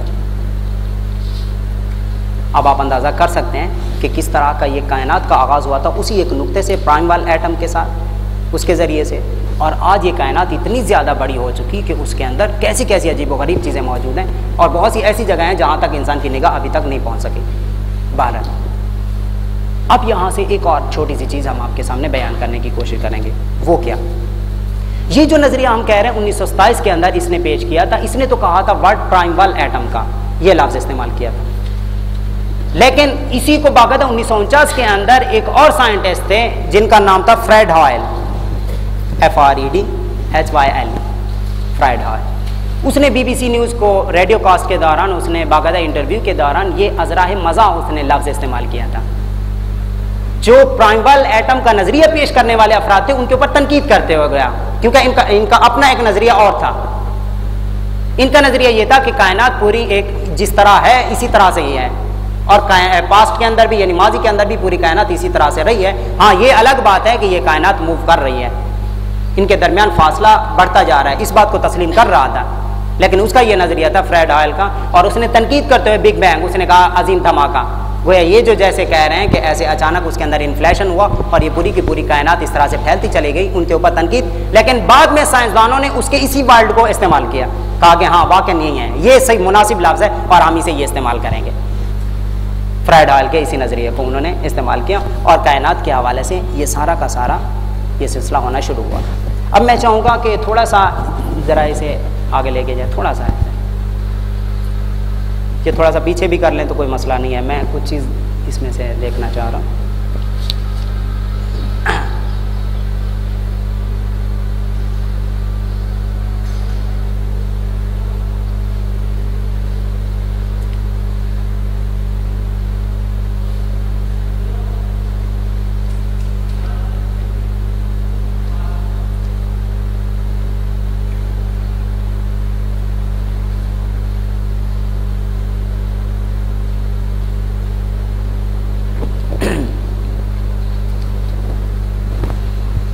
جی یہاں پہ آپ یہ دیکھیے گا, یہ تو کچھ تو آپ کو اسٹارز اور پلانٹس وغیرہ یہ سارے کے سارے کچھ یہ نظر آ رہے ہیں, لیکن کچھ اور چیزیں بھی نظر آ رہی ہیں ڈارک سی, یہ بالکل بلیک آسمان کے اندر یہ کچھ تو آپ کو اسٹارز اور پلانٹس وغیرہ نظر آ رہے ہیں, لیکن اس کے علاوہ یہ جو بلیک اور ساری چیزیں نظر آ رہی ہیں, یہ کیا چیز ہے؟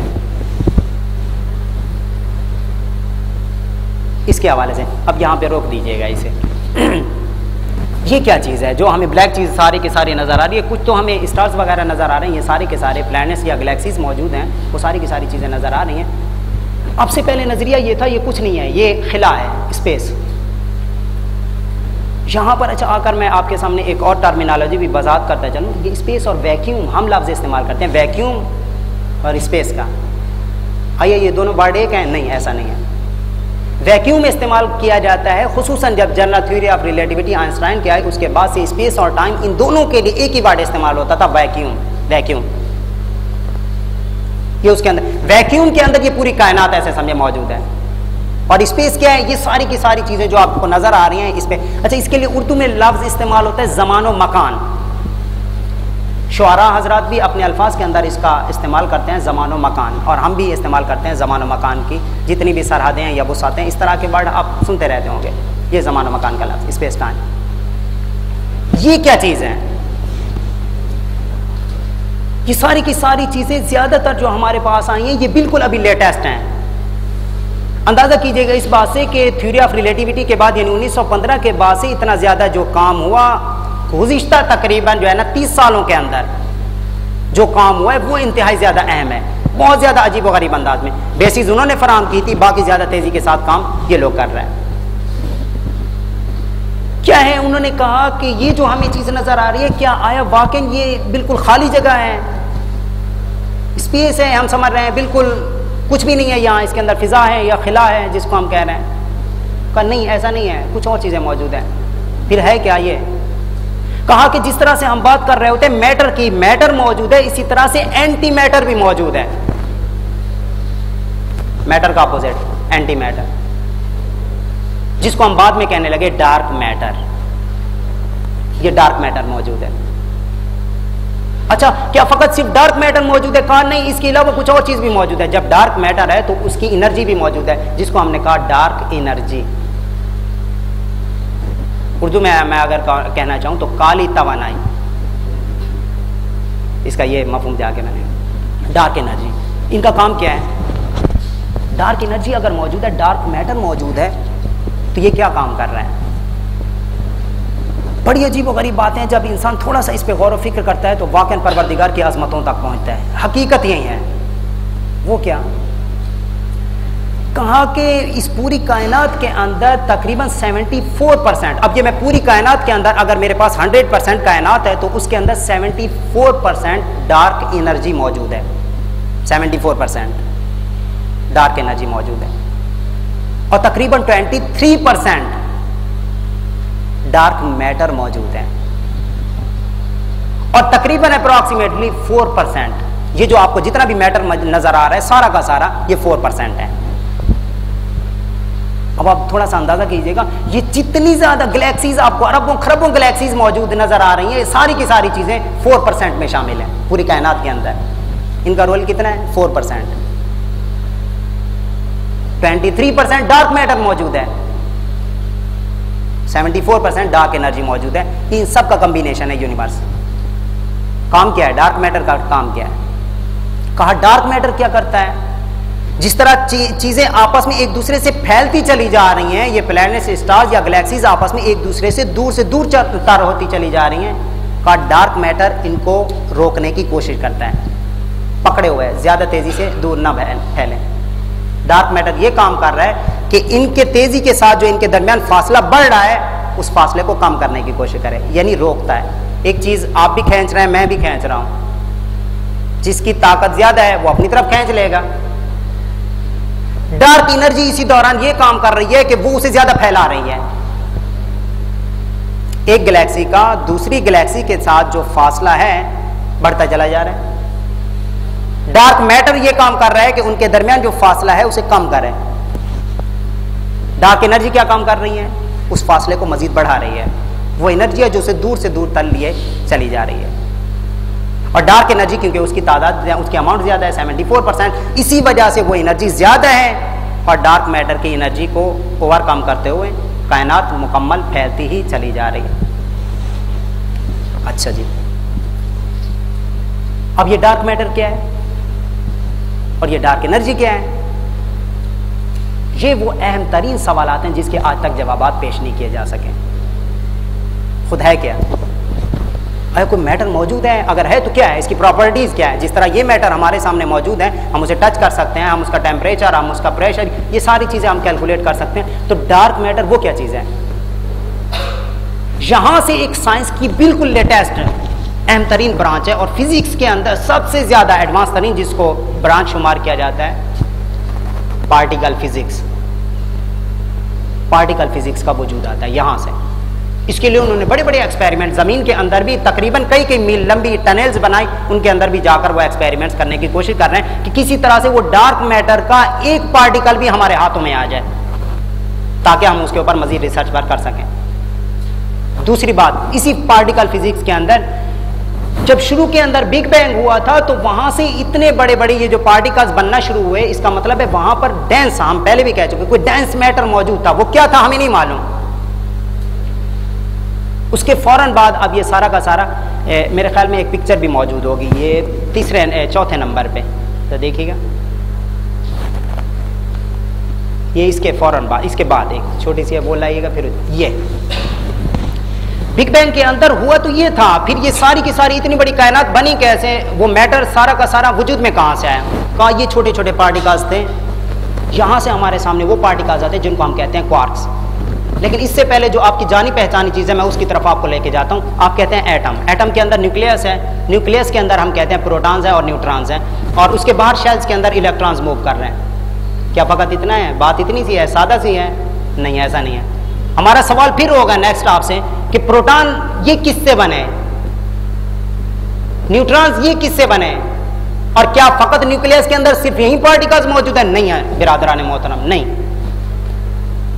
کئی اور پارٹیکل ایسے دریافت ہو چکے ہیں جو نیوکلیس کے اندر موجود ہیں، اور نیوکلیس کا اسٹرکچر باقاعدہ نیوکلیئر فزکس پوری کی پوری ایک برانچ موجود ہے، ہزاروں لاکھوں کتابیں اس وقت اسی نیوکلیئر فزکس کے اوپر موجود ہیں، اور صرف اگر آپ نیٹ پہ جا کے دیکھیں تو آپ کو پیجز نظر آئیں گے، لاکھوں کی تعداد میں پیجز موجود ہیں صرف نیوکلیئر فزکس کے اوپر۔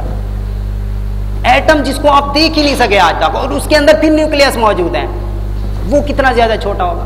نیوکلیس کے اندر جو پروٹونز موجود ہیں، کیا فقط پروٹون خود وجود رکھتے ہیں؟ کہتے ہیں نہیں، یہ کچھ اور پارٹیکلز ہیں ان سے مل کے بنے ہیں جن کو ہم کہتے ہیں کوارکس، QUARKS، کوارکس، ان سے مل کے یہ بنے ہیں۔ اور لیپٹانز موجود ہیں، LEPTONS، اور ان دونوں کو اگر میں ملا کے کہوں تو میں ان کے لیے ورڈ استعمال کرتا ہوں فرمیانز۔ یہ چیزیں موجود ہیں، یہ کائنات اصل میں جب بگ بینگ ہوا تھا تو یہ چھوٹے چھوٹے کام ہوئے تھے، ان کے نتیجے میں سب سے پہلے جو چیز وجود میں آئی وہ ہائیڈروجن۔ ہائیڈروجن بھی وہ کہ جس کے نیوکلیس کے اندر صرف پروٹون موجود تھا، نیوکلیس نہیں تھا، اور یہ ہائیڈروجن آپس میں ملے، اس کو ہم کہتے ہیں جدید ٹرمینالوجی میں، آپ نے سنا ہوگا ایک تو ایٹم بم میں استعمال ہوتا ہے، اس کو کہتے ہیں فیژن ریاکشن۔ ہوتا کیا ہے، ایک نیوکلیس ہے، میں اسے دو حصوں میں تقسیم کر دیتا ہوں، اس کے ذریعے سے بہت زیادہ انرجی ریلیز ہوگی، میں کہوں گا اسے فیژن ریاکشن۔ لیکن اگر ایسا ہے کہ دو چھوٹے چھوٹے نیوکلیس ہیں، یعنی دو ایٹمز ہیں، ان کے نیوکلیس کو میں آپس میں ملا کے ایک بڑا ایٹم بنا لیتا ہوں، تو اس کو کہتے ہیں فیوژن ریاکشن۔ اور اس کی انرجی جو ہے ایٹم بم کی انرجی کی بنسبت ہزاروں گنا زیادہ ہے، ہزاروں گنا زیادہ۔ آپ اسی بات سے ایسٹیمیشن لگا سکتے ہیں، اندازہ کیجئے گا کہ اگر ایٹامک انرجی کو ہم یوز کرتے ہوئے نیوکلیئر ریئیکٹرز بناتے ہیں جس کو ہم بجلی کی صورت میں استعمال کرتے ہیں، یہ ہمارے لیے یوزفل انرجی ہے۔ اگر اسی طرح سے ہم نے کوئی فیوژن ریئیکٹر بنا لیا، فیوژن ریاکشن کے ذریعے سے کوئی اگر ہم نے ریئیکٹر بنا لیا تو اس کی انرجی اتنی زیادہ ہوگی کہ پوری دنیا کی آدھی انرجی ہم فقط ایک نیوکلیئر ریئیکٹر سے حاصل کر سکیں گے۔ پوری دنیا کو یعنی آدھے حصے کو اس کے ہم انرجی پرووائڈ کر سکتے ہیں، لائٹ دے سکتے ہیں صرف ایک فیوژن نیوکلیئر ریئیکٹر کے ذریعے سے۔ اندازہ کر سکتے ہیں یہ سارے کے سارے پلانٹس کے اندر یا گلیکسیز کے اندر اب جو بھی ریئیکشن ہو رہے ہیں وہ فیوژن ریئیکشن ہے۔ اسی طرح سے بڑے نیوکلیس بنتے رہتے ہیں، چھوٹا نیوکلیس آپس میں کمبائن ہوا، بڑا بنا، پھر وہ آپس میں کمبائن ہوں گے اور بڑا بنتا چلا گیا۔ یہ آپ کے سامنے مثالیں موجود ہیں، یہ چھوٹی چھوٹی چیزیں آپ کو نظر آ رہی ہیں، یہ وہی پارٹیکلز ہیں جن کے حوالے سے میں بات کر رہا تھا۔ یہ بڑے بنتے چلے گئے اور اس طرح سے یہ پوری کی پوری پھر گلیکسیز اور پلانٹس وغیرہ اور یہ اسٹارز وغیرہ یہ بنتے چلے گئے، یہ سارا کا سارا اس کا اسٹرکچر موجود ہے۔ اب آپ یہاں سے اندازہ کیجئے گا پارٹیکل فزکس کا۔ اب یہاں پر زمین کے اوپر سائنٹسٹ جو رہنے والے موجود ہیں وہ بھی یہ کوشش کر رہے ہیں، کیا کچھ ایسا ممکن ہے کہ جس طرح سے یہ پارٹیکلز آپس میں ٹکرائے تھے اور کائنات وجود میں آئی، کیا ہم بھی ایسا کر سکتے ہیں یا نہیں؟ اندازہ کیجئے گا انسانی ذہن کی وسعتوں کا، ہم بھی ایسا کر سکتے ہیں؟ اس کے لیے اتنے بڑے بڑے اس کے لیے ڈیوائسز کچھ ہمارے سامنے ڈیزائن کی گئی، ان کو ہم ایکسیلریٹرز کہتے ہیں، پر وہ ایک اپنی جگہ پر چیزیں موجود ہیں۔ ہم یہاں پر انشاءاللہ اس چیز کو بیان کرنے کے بعد اب یہاں پر اس کو روکنے کی کوشش کریں گے، لیکن میں جو اصل چیز کی طرف آپ کو لے کے جانا چاہ رہا تھا، ٹائم ہے میرے خیال میں کچھ آدھا گھنٹہ اور ہے، اس کے بعد آدھا گھنٹہ ابھی بریک کرنی ہے، لیکن میں اگر آپ لوگ سب اس پہ ایگری ہوں تو میں چاہتا ہوں، کیونکہ جو چیز ابھی پکچر آپ کے ذہن میں ہے نا، اسی سے ریلیٹ ایک چیز ہے جو اصل جس چیز کی طرف میں آپ کو لے کے جانا چاہ رہا تھا، میں چاہ رہا ہوں کہ آپ کے سامنے، اگر آپ لوگوں کی طرف سے اجازت ہو تو میں 10-15 منٹ آپ کے لے سکتا ہوں انشاءاللہ. اگر سب ایگری ہے تو ایک مرتبہ درود پڑھ لیں.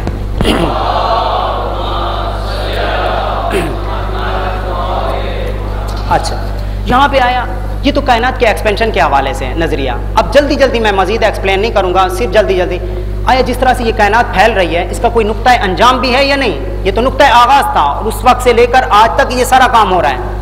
آیا اس کا کوئی نقطہ انجام بھی ہے؟ کیا ہوگا اس کے ساتھ انجام؟ اس کے حوالے سے ہمارے پاس 3 تھیوریز موجود ہیں. کہا کہ جس طرح سے یہ کائنات پھیل رہی ہے اسی طرح سے دوبارہ سکڑے گی، کنٹریکٹ ہوگی، اور جب کنٹریکٹ ہوگی تو بالکل وہی سنگولیرٹی جو شروع میں پوائنٹ موجود تھا اسی پوائنٹ کی طرف دوبارہ چلی جائے گی. ایک نظریہ ہمارے سامنے یہ موجود ہے، اس کو ہم کہتے ہیں بگ کرنچ. وہ بگ بینگ تھا، یہ بگ کرنچ لفظ ہوگا. دوبارہ وہی نقطے تک دوبارہ پہنچے گی، سمٹے گی اور اسی نقطے تک دوبارہ پہنچنے کی کوشش کرے گی. کرنچ ہم کہتے ہیں وہ جیسے کوئی چپس وغیرہ کا وہ انسان اسے دبا لے اور بالکل وہ سارا کا سارا سمٹ جاتا ہے، کرنچ. یہ بگ کرنچ ہوگا. پوری کائنات دوبارہ اسی سنگولیرٹی کے اندر آ جائے گی. ایک کام یہ ہوگا.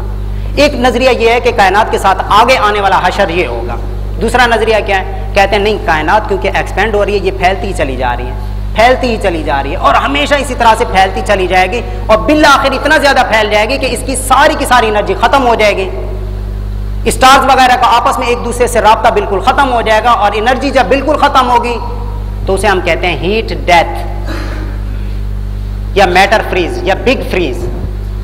بگ فریز، فریز سے مراد یہ ٹھنڈا ہو جانا، یعنی کچھ چیزوں کا وجود ہی نہیں رہے گا.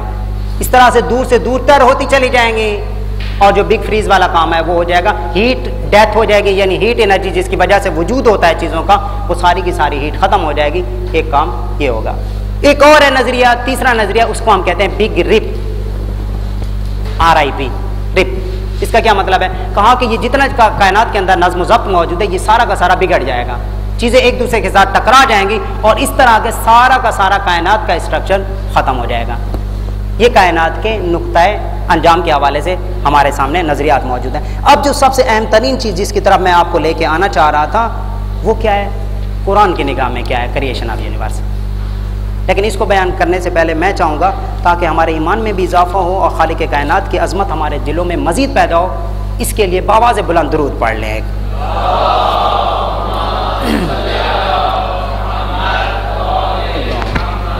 لیکن جب ایک انسان سوچتا ہے تو حیران ہو جاتا ہے کہ یہ کیا معاملات ہیں. بگ بینگ تھیوری یہ ہمارے سامنے آ تو گئی لیکن سارے سوالات کے جوابات نہیں دے پائیں. مثلا وہ سب سے پہلے جو سنگولیرٹی ہے وہ کہاں سے آئی تھی، اس کا وجود کہاں سے آیا، اس کا کوئی جواب نہیں ہے ہمارے سامنے. دوسری بات، اتنا صحیح ایٹم تھا نا، اتنا ایٹم، یہ میں اشارہ کر رہا ہوں اس کے چھوٹا ہونے کی طرف، نہیں تو آپ کہہ رہے ہیں سوئی کی نوک سے بھی ہزاروں گنا زیادہ چھوٹا، تو میں اسے کیسے بتاؤں آپ کے سامنے؟ صرف انسان تصور کر سکتا ہے. چھوٹا ایٹم تھا تو اس سے اتنی بڑی کائنات کیسے بن گئی؟ چھوٹے سے ایٹم کے ذریعے سے یہ سارا کا سارا میٹر اتنا بڑی تعداد کے اندر یہ پیدا ہوا، یہ کیسے آخر معاملہ ہوا؟ دوسرا سوال. تیسرا سوال کیا ہے ہمارے سامنے؟ وہ یہ ہے کہ جب کسی چیز کے اندر ایکسپلوژن ہو تو چیزیں تو بگڑ جاتی ہیں، نظم و ضبط. خدا نہ کرے کسی بلڈنگ کے اندر اگر ایسے اچانک یہ ایکسپلوژن ہو اور ٹیمپریچر کی وجہ سے بہت زیادہ، تو کیا ہوگا؟ وہ تو سارا کا سارا بگاڑ پیدا ہوگا، ساری چیزیں بگڑ جائیں گی. لیکن پوری کائنات کے اندر ہمیں یہ جو نظم و ضبط نظر آ رہا ہے، ہر ایک چیز اپنے معین نظام کے اندر، ایک معین آربٹ کے اندر، ایک معین فاصلے کے اوپر فاصلہ طے کر رہی ہے، ذرا سی بھی گڑبڑ نہیں ہو رہی پوری کائنات کے اندر، اس پورے سسٹم کے اندر. اس کا کیا جواب ہم لائیں گے؟ ٹھیک، یہ ساری کی ساری چیزیں ہیں یا یہ سارے کے سارے سوالات ہیں جن کے جوابات آج تک ہمارے سامنے نہیں آتے. اور میٹر اور اینٹی میٹر اس کی میں بات کر چکا اور ڈارک انرجی کے حوالے سے بھی میں وہ بات آپ کے سامنے بیان کر چکا. اب آئیے اس حوالے سے ہم قرآن مجید کو دیکھتے ہیں.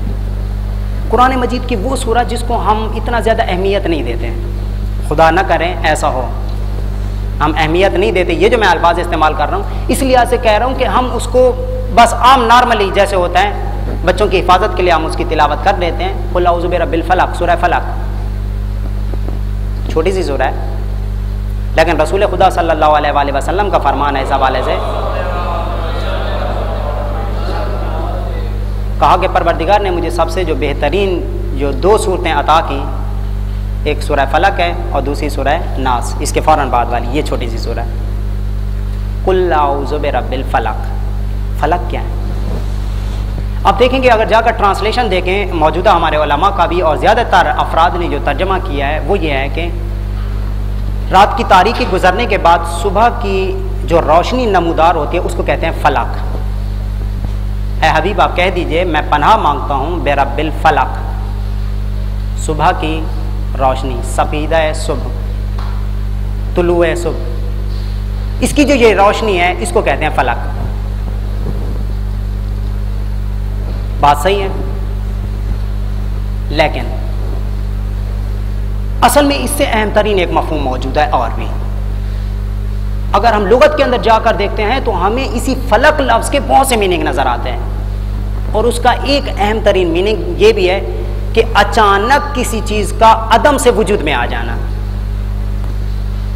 عدم کیا ہے؟ نہ ہونا، یہ فلسفے کی ٹرمینالوجی ہے، یہ یاد رہے، کچھ نہ تھا اچانک وجود میں آ جائے۔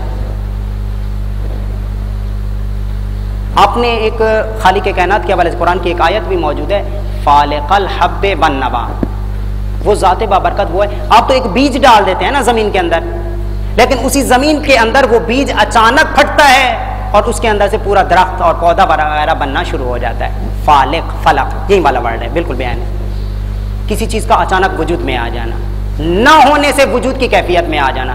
یہ سب سے پہلا سوال جو میں نے آپ کے سامنے پیش کیا تھا کہ سائنٹسٹ اس بات کا جواب نہیں دے پا رہے کہ وہ پہلی چیز کیا تھی، کہاں سے وجود میں آئی۔ قل اعوذ برب الفلق، اے حبیب آپ کہہ دیں میں فلق کے پروردگار کی پناہ مانگتا ہوں۔ اب آپ اندازہ کریں کہ قرآن مجید انسان کو کہاں لے کے جانا چاہ رہا ہے۔ ایک یہ جملہ کہنے کے ذریعے سے انسان اس وقت سے کائنات کی ابتدا تک پہنچ جاتا ہے، فلق کے پروردگار کی۔ اچھا آپ کہیں گے کہ یہ جو آپ ٹرانسلیشن کہہ رہے ہیں، اگرچہ یہ جو میں خود بھی آپ کے سامنے یہ بات کہہ رہا ہوں، کم از کم ابھی مجھے اتنا حق ہے کہ میں یہ جملہ کہہ سکوں، ٹرانسلیشن کے اندر یہ استعمال نہیں کیا گیا، لیکن ڈاکٹر نور حلوق باقی ہیں، ترکی کے ایک سائنٹسٹ ہیں، انہوں نے بھی اس حوالے سے قرآن اور جدید سائنس کے حوالے سے ایک آیت، اسی آیت کے ذیل میں ایک بک ہے انہوں نے، قرآن اور جدید سائنس، اس کے اندر بھی اس چیز کا تذکرہ موجود ہے، اور اس کے علاوہ ڈکشنری کے اندر جو الفاظ موجود ہیں ان کے نتیجے میں میں آپ کے سامنے یہ ٹرانسلیشن کرنے کی کوشش کر رہا ہوں، اور پوری ذمہ داری کے ساتھ میں۔ اچھا ایک تائید کے لیے میں مزید آپ کے سامنے اسی بے عین ہی اسی جملے کو کہ اس کا یہ میننگ بھی ہے کہ اچانک کسی چیز کا وجود میں آ جانا، تفسیر نمونہ والوں نے بھی، یعنی تفسیر نمونہ ہمارے سامنے مشہور ترین تفسیر ہے، اسی کے علاوہ تفسیر میزان بھی موجود ہے علامہ طباطبائی صاحب قبلہ کی، وہ بھی ہمارے سامنے موجود ہے۔ انہوں نے بھی کہا کہ فلق کے یہ میننگ ہیں، لیکن ترجمہ کیا کیا؟ یہی ترجمہ کیا کہ طلوع فجر۔ طلوع فجر سے مراد یعنی اچانک، اچھا بالکل دیکھیں ترجمے کے اندر بھی ہم آنگی ہے، ہم یہ نہ کہیں کہ توبہ نعوذ باللہ من ذالک جو میں کہہ رہا ہوں اور اتنی بڑی بڑی شخصیات نے وہ ترجمہ کیا وہ غلط کیا ہے، نہیں ایسا نہیں ہے، انہوں نے وہ سارے کے سارے نظریات پیش کیے ہیں۔ فلق، طلوع فجر، طلوع فجر کیا ہوتی ہیں؟ رات کے فوراً بعد اچانک روشنی کا آ جانا، یہ بھی وجود ہے۔ تاریکی ہوتی ہے، تاریکی یعنی نہ ہونا، اور روشنی یعنی ہو جانا، آ جانا، کچھ چیز کا نظر آ جانا، نور کا ہونا، وجود میں آ جانا، یہ طلوع فجر۔ ترجمہ بالکل صحیح ہے۔ اسی طرح سے بعض افراد نے ترجمہ کیا کہ مخلوقات کا اچانک عدم سے وجود میں آ جانا، بالکل وہ ترجمہ بھی صحیح ہے اپنی جگہ پر، لیکن اگر ہم اس لحاظ سے دیکھتے ہیں تو اس کی گواہی آگے والی آیت موجود ہے۔ آگے والی آیت آپ کو یاد ہوگا کہ آغا طباطبائی صاحب نے جب تفسیر میزان لکھنے کا ارادہ کیا تھا تو شروع میں مقدمے میں، کیونکہ ہمارے پاس ٹرانسلیشن اب تو 3 جلدوں کی موجود بھی ہے، اس میں آپ اگر دیکھ لیں تو انہوں نے کہا تھا کہ قرآن کی تفسیر قرآن کے ذریعے کی جانی چاہیے، اپنی طرف سے تفسیر نہ ہو۔ بعض لوگوں نے اپنی طرف سے کوشش کرنے کی، تفسیر کرنے کی کوشش کی، کہا کہ بہترین طریقہ کار کیا ہے کہ قرآن کی تفسیر کی جائے قرآن کی آیات کے ذریعے سے۔ اب یہاں پر ہمارے سامنے آگے والی آیت موجود ہے، قل اعوذ برب الفلق من شر ما خلق، جو چیز اس نے تخلیق کی، ما خلق، جو چیز کب تخلیق ہوئی؟ فلق کے نتیجے میں۔ اے حبیب آپ کہہ دیجئے گا میں فلق کے پروردگار کی پناہ مانگتا ہوں، من شر ما خلق، ہر اس چیز کے شر سے جو اس نے خلق کی، ہر وہ چیز جو اس نے خلق کی۔ ما خلق کا یہ ترجمہ ہے. اب آپ اندازہ کیجیے گا جو چیز تخلیق ہوئی کب تخلیق ہوئی؟ فلق کے نتیجے میں، عدم سے وجود میں آ جانا. اور جو چیزیں وجود میں آ چکی ان کے جتنے بھی شرور ہیں، ان کے جتنے بھی نقصانات ہیں، ان سب سے میں اپنے پروردگار کی پناہ مانگتا ہوں. یہ آپ اس چیز کا جواب کہ اگر آپ اس بات کا جواب نہیں دے پا رہے کہ وہ سنگولیرٹی کہاں سے آئی، وہ پرائمول ایٹم وہ کہاں سے آیا، تو وہ خالق کائنات کی وہ قدرت تھی کہ اس نے عدم سے اسے وجود بخشا. ایک یہ آیت. اب آئیے گا اس کے علاوہ ایک اور آیت سورہ انبیاء کی آیت نمبر 30. اس کے اندر کیا کہا جا رہا ہے؟ اولم یر الذین کفروا ان السماوات والارض کانتا رتقا ففتقناہما. عجیب و غریب آیت. کیا وہ لوگ جو کفر کرتے ہیں، اولم یر الذین کفروا، وہ لوگ جو کفر کرتے ہیں کیا انہوں نے نہیں دیکھا؟ یرا، کیا انہوں نے نہیں دیکھا؟ ان السماوات، بتحقیق بے شک تمام آسمان، والارض اور زمین، کانتا رتقن، یہ دونوں باہم ملے ہوئے تھے. رتقن کا مطلب ہوتا ہے یکجان ہونا، بالکل پیوستہ ہونا، ایک ہونا، سنگولیرٹی. ففتقناہما، تو ہم نے اچانک ان کو جدا کر دیا.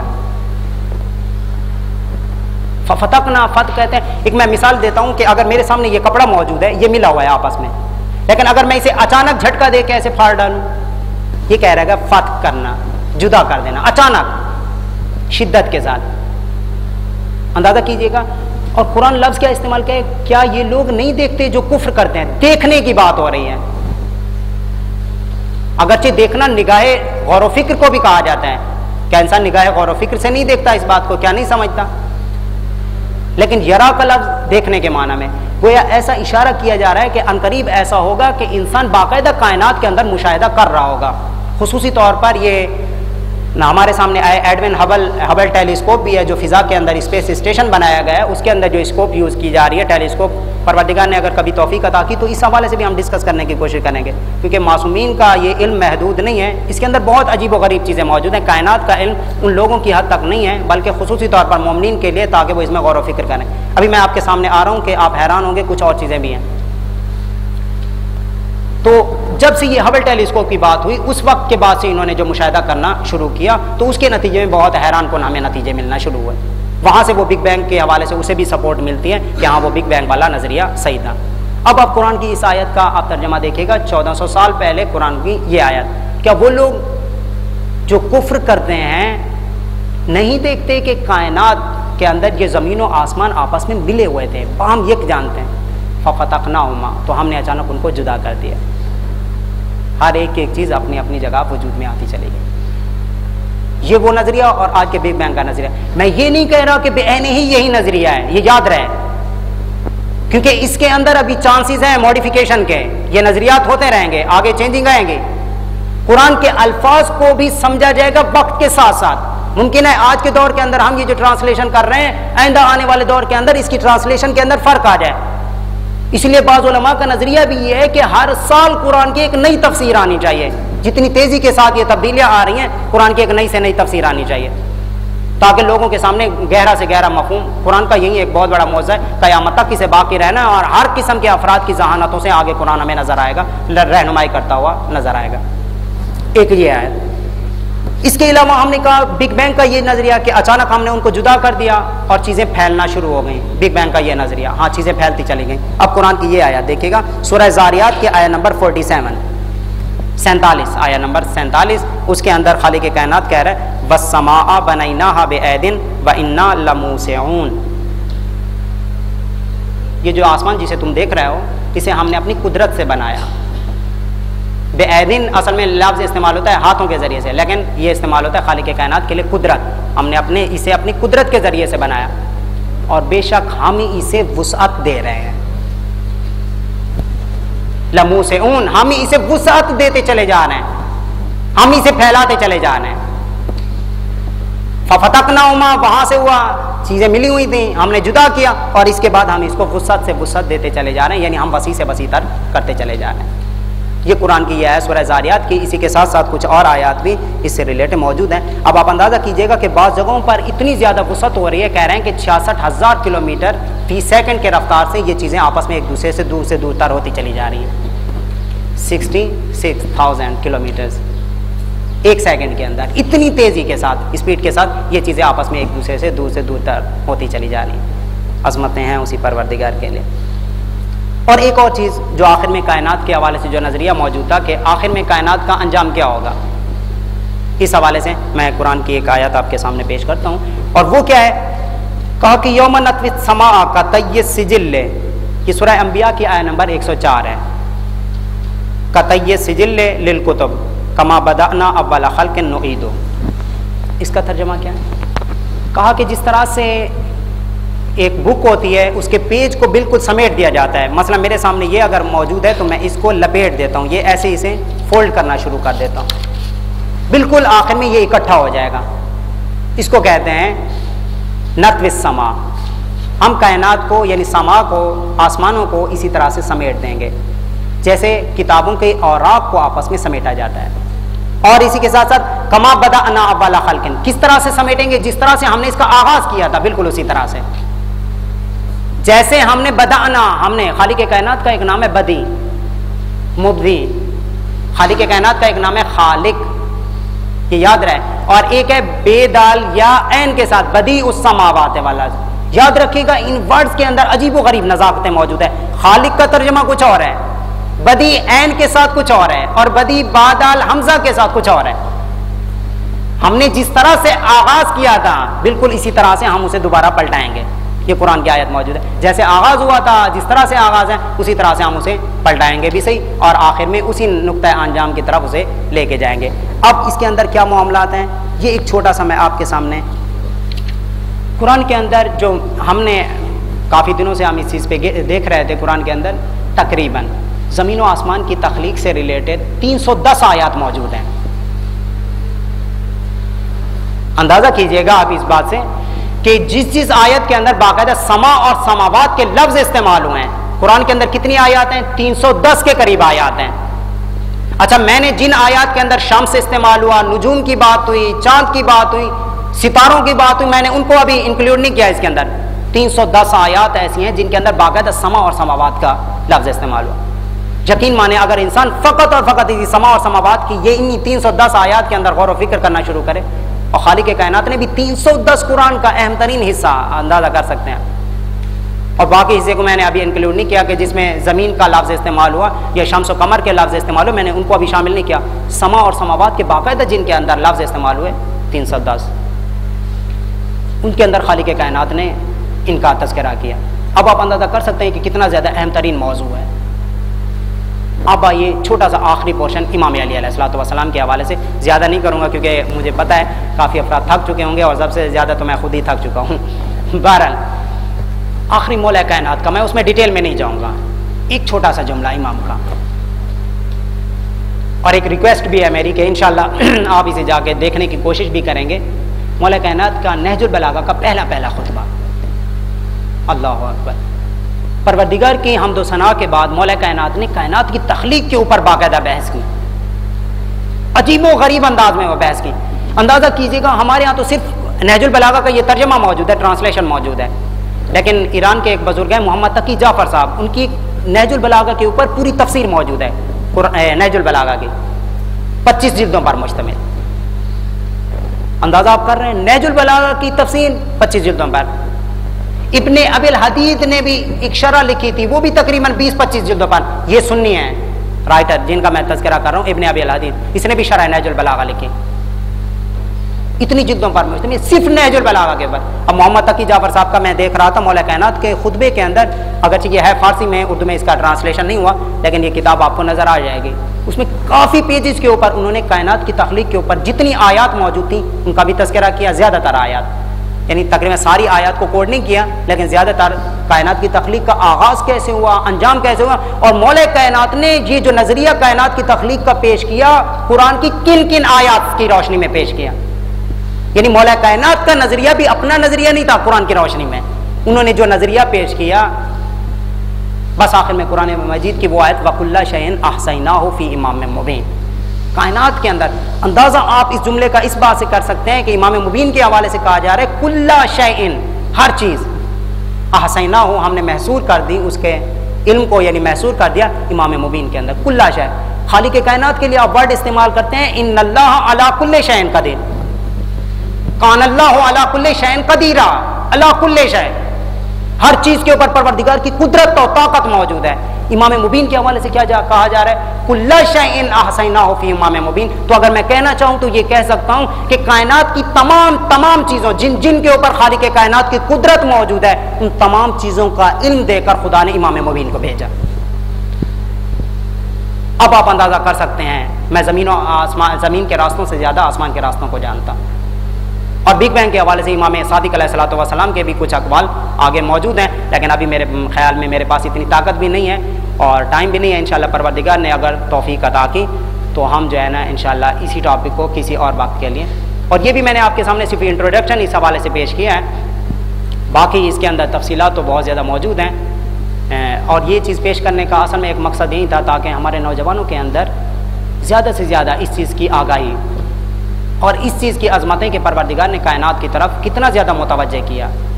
مذہب متوجہ کرتا ہے کائنات کے اندر تاکہ آپ جو ہے نا اس میں غور و فکر کریں اور اس کائنات کے خالق کی طرف متوجہ ہوں کہ کون ہے وہ جس نے اس کو خلق کیا۔ بس وہ ٹرانسلیشن جو شروع میں نے آیت کی تلاوت کی تھی، سورہ آل عمران کی آیت ہے کہ ان فی اختلاف اللیل والنہار لآیات لأولی الالباب، کہ بے شک زمین و آسمان کے اندر یہ اختلاف لیل و نہار، رات کا آنا دن کا آنا پھر چلے جانا، اس کے اندر آیات ہیں، نشانیاں ہیں اولو الالباب کے لیے، صاحبان عقل کے لیے۔ اور صاحبان عقل کون ہیں؟ الذین یذکرون اللہ، وہ لوگ ہیں جو اللہ کا ذکر کرتے ہیں قیام و قعود، اگرچہ کھڑے ہوئے ہوں تب بھی خدا کا ذکر کرتے ہیں، بیٹھے ہوئے ہوں تب بھی خدا کا ذکر کرتے ہیں، والا جنوبہم، اور اگر پہلو کے بل لیٹے ہوئے ہوں تب بھی خدا کا ذکر کرتے ہیں۔ کیا فقط ذکر کرتے ہیں؟ نہیں، اسی کے ساتھ ساتھ ایک اور کام بھی کرتے ہیں، وَيَتَفَكَّرُونَ فِي خَلْقِ السَّمَاوَاتِ وَالْأَرْضِ، اور زمین و آسمان کی تخلیق میں غور و فکر کرتے ہیں، چاہے کھڑے ہوئے ہوں چاہے بیٹھے ہوئے ہوں چاہے پہلو کے بال ہوں۔ کیوں کہ یہ کائنات کی تخلیق ہے جو انسان کو متوجہ کرتی ہے کہ کوئی اس کا خالق بھی موجود ہے۔ اسی لیے آخر میں مومنین کا جملہ یہ ہوتا ہے، پروردگار ما خلقت ھذا باطلا، پروردگار تو نے اتنی بڑی کائنات کو اگر خلق کیا ہے تو باطل نہیں خلق کیا، بیکار خلق نہیں کیا، اس کے بنانے کا کوئی نہ کوئی مقصد موجود ہے۔ اب دیکھیں مذہب آپ کو اس طرف لے کے جائے گا، اس عظیم ترین طاقت کی طرف، جہاں پر جا کر انسان خود بھی عظیم ترین طاقت بن جاتا ہے۔ لیکن افسوس کی بات یہ ہے کہ وہ مذہب جو شمار کرانے والا تھا، آشنائی کرانے والا تھا کائنات کی، اسی مذہب کو ایک طرف کر دیا گیا، اور آج وہ ساری کی ساری ہمیں سائنسی نظر آ رہی ہے، اور جو حقیقی نظریات پیش کرنے والے افراد ہیں وہ نظر نہیں آ رہے۔ کتنا بڑا ظلم و ستم ہے واقعا۔ میں ہسٹری دیکھ رہا تھا، یہ گوگل پہ آپ جائیں یا یوٹیوب پہ جائیں تو میں نے جتنے نوٹس تھے زیادہ تر میں نے کچھ چیزیں لی، ابھی میرے پاس نہیں ہے وہ، میں نوٹس دیکھ رہا تھا ہسٹری کے حوالے سے، اس کائنات کی تخلیق کے حوالے سے قرآن کی کسی آیت کو انہوں نے ٹچ نہیں کیا، یا معصومین کے فرامین امام صادق علیہ الصلوۃ والسلام یا مولا کائنات کا یہ چیز یہ نظریہ موجود ہے، کسی نے ٹچ نہیں کیا۔ مسئلہ کیا ہے؟ میڈیا بھی انہی کے ہاتھوں میں ہے، ساری طاقتیں انہی کے ہاتھوں میں ہیں، افراد بھی انہی کے ہیں، نظریات جو ہمارے ہیں انہی کو ہم سے لے کر وہ پیش کرنے کی کوشش کرتے ہیں۔ کاش ہم میں سے کچھ ایسے افراد ہوں جو اس طرح کی کوشش کریں اور آگے بڑھنے کی کوشش کریں، تو انشاءاللہ قرآن مجید ہر قدم پر ان کی رہنمائی کرتا ہوا نظر آئے گا، خصوصاً اس حوالے سے۔ ایک مرتبہ درود پڑھ لیجئے گا۔ میرے خیال میں تو اسی پر اختتام کرتے ہیں، اگرچہ میں اسی کو ریلیٹ کرنا چاہ رہا تھا کسی اور موضوع کے ساتھ بھی، امام کی ضرورت کے ساتھ، اور حقیقت بھی یہی ہے کہ ایسا ہی ہے، امام کے ساتھ اس کا اتنا بڑا گہرا ریلیشن شپ موجود ہے کہ انسان حیران ہوگا۔ تبرکاً اگر آپ کہیں کائنات کی تخلیق کے حوالے سے، میرے خیال میں ابھی ہے، ٹائم ہے ہمارے پاس، صرف 5 منٹ ہیں، چلیں 5 منٹ ہیں، تھوڑا سا انتظار کرنا پڑے گا، خصوصاً میرے خیال میں عاطف بھائی جو ہے نا کافی تھک گئے ہیں۔ اور یہ جو میں آپ کے سامنے پیش کرنا چاہ رہا ہوں کائنات کی تخلیق کا ایک روحانی پہلو عجیب و غریب ہے، اور یہ جو میں نے آپ کے سامنے روایت ابھی بیان کرنے جا رہا ہوں یہ کسی عام شخصیت کی نہیں ہے، آغا طباطبائی کی تفسیر المیزان کی جلد نمبر 1 سے اور اس کے صفحہ نمبر 305 سے، جو اردو میں ٹرانسلیشن موجود ہے وہاں سے میں نے لی۔ اس کی عربی عبارت بھی موجود ہے، لیکن اس کو چھوڑتے ہوئے میں آپ کے سامنے، جب رسول خدا سے پوچھا گیا، جناب جابر بن عبداللہ انصاری سے، انہوں نے پوچھا رسول خدا سے کہ یا رسول اللہ سب سے پہلے خالق کائنات نے کس چیز کو خلق کیا؟ تو اب رسول خدا کیا بیان کر رہے ہیں؟ فرماتے ہیں کہ اے جابر، خدا نے سب سے پہلے تیرے نبی کے نور کو بنایا، پھر اسی نور سے خیر و اچھائی کو پیدا کیا، جو بھی اچھائی، جو بھی خیر، جو بھی خوبی ہو سکتی تھی، اور وہ خیر کیا تھا ایکسپلینیشن نہیں ہے یہاں پر، آگے آ رہی ہے کچھ، اس کو پیدا کیا۔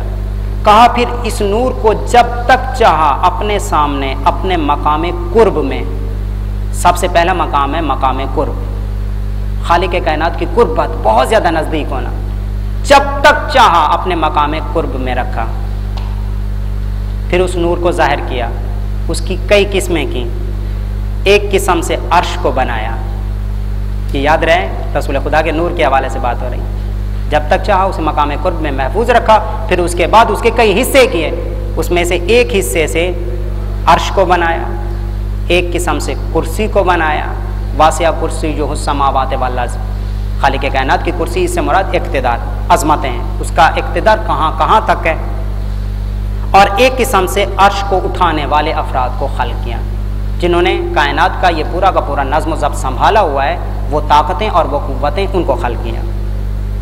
پھر کہتے ہیں چوتھی قسم کو جب تک چاہا اپنے مقام محبت میں رکھا، جب تک چاہا، پھر اس کو ظاہر کیا، اس کے کئی حصے کیے، ایک حصے سے قلم کو تخلیق کیا، ایک حصے سے لوح کو خلق کیا، ایک حصے سے بہشت کو، اور پھر چوتھے حصے کو جب تک چاہا اپنے مقام خوف میں محفوظ رکھا، پہلا مقام مقام قرب، دوسرا مقام محبت، تیسرا مقام خوف، جب تک چاہا اس میں محفوظ رکھا، پھر اس کو ظاہر کیا، اس کے کئی حصے کیے، اس میں سے ایک حصے سے فرشتوں کو، ایک سے سورج کو، ایک سے چاند کو، اور چوتھے حصے کو جب تک چاہا اپنے مقام رجا میں محفوظ رکھا،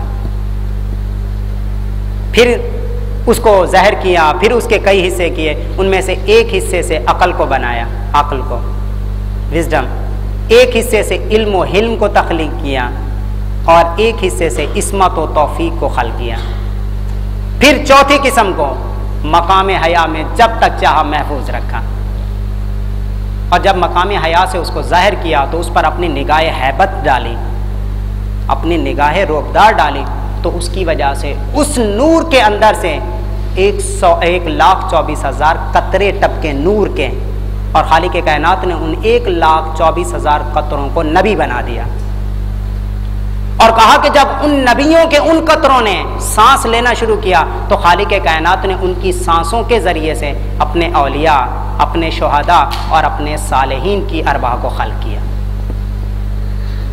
اس کے بعد آقا طباطبائی کہتے ہیں، جملہ کہتے ہیں کوئی یہ نہ سمجھے کہ یہ تصوفانہ باتیں ہیں، کوئی صوفی یہ باتیں کر رہا ہے، کہا کہ نہیں، واقعاً حقیقت ہے، یہ ان ہستیوں کی زبان سے ہمیں یہ الفاظ ملے ہیں جو خالق کائنات کے تمام پوشیدہ علوم کے وارث ہیں۔ کبھی بھی اپنے ذہن میں یہ لانے کی کوشش نہ کرنا کہ یہ بیکار ترین تفسیریں موجود ہیں یا بیکار ترین آیات موجود ہیں، نہیں، آنے والے دور کے اندر یا انشاءاللہ جب امام زمان کا ظہور ہوگا تب ان کی صحیح ترین تفسیر ہمارے سامنے آئے گی، اور وہ کیا ہوگی خالق کائنات بہتر جانتا ہے۔ ایک مرتبہ درود پڑھ لیجئے گا، دعا کر لیتے ہیں پروردگار سے، اے پاک پروردگار محمد و آل محمد کی عزت و عظمت کا واسطہ، اے معبود برحق، پروردگار جو تیری خاص صفت ہے، صفت خالقیت، صفت بدیہیت، اے معبود تجھے اس صفت کا واسطہ دے کر تجھ سے یہ بھیک مانگتے ہیں اے معبود کہ ہمیں ویسا بننے کی توفیق عطا فرما جیسا تو چاہتا ہے۔ مولا کائنات کا یہی جملہ، الہی انت کما احب فاجعلنی کما تحب، اے میرے معبود تم ویسا ہے جیسا میں چاہتا ہوں، مجھے ویسا بنا دے جیسا تو چاہتا ہے۔ اے معبود برحق تجھ سے سوال کرتے ہیں کہ کائنات کے اندر جتنے بھی رموز پوشیدہ ہیں پروردگار، ان علم کو ہمیں حاصل کرنے اور اس علم میں غور و فکر کرنے کی توفیق عطا فرما۔ پروردگار جس طرح سے تو چاہتا ہے کہ ہم غور و فکر کریں، ہماری اولادیں ویسے بنیں، ایسے ہی غور و فکر کریں کائنات کی تخلیق میں اور تیری طرف متوجہ ہوں۔ پروردگار تجھ سے دعا ہے کہ ہمیں ویسا ہی غور و فکر کرنے والا بنا دے۔ اے معبود برحق سب سے آخر میں تجھ سے دعا کرتے ہیں جو ہماری سب سے بڑی حاجت ہے، جو ہماری سب سے بڑی دعا ہو سکتی ہے، وہ یہی، پروردگار دنیا ظلم و جور سے بھر چکی ہے، اپنی آخری حجت امام صاحب العصر و زمان کے ظہور میں تعجیل فرما، اور ہمیں اور ہماری اولادوں کو، ہمارے دوستوں کو، ہمارے بھائیوں کو امام کے خاص اصحاب و انصار میں شمار فرما۔ ان اللہ و ملائکتہ یصلون علی النبی یا ایھا الذین آمنوا صلوا علیہ وسلموا تسلیما۔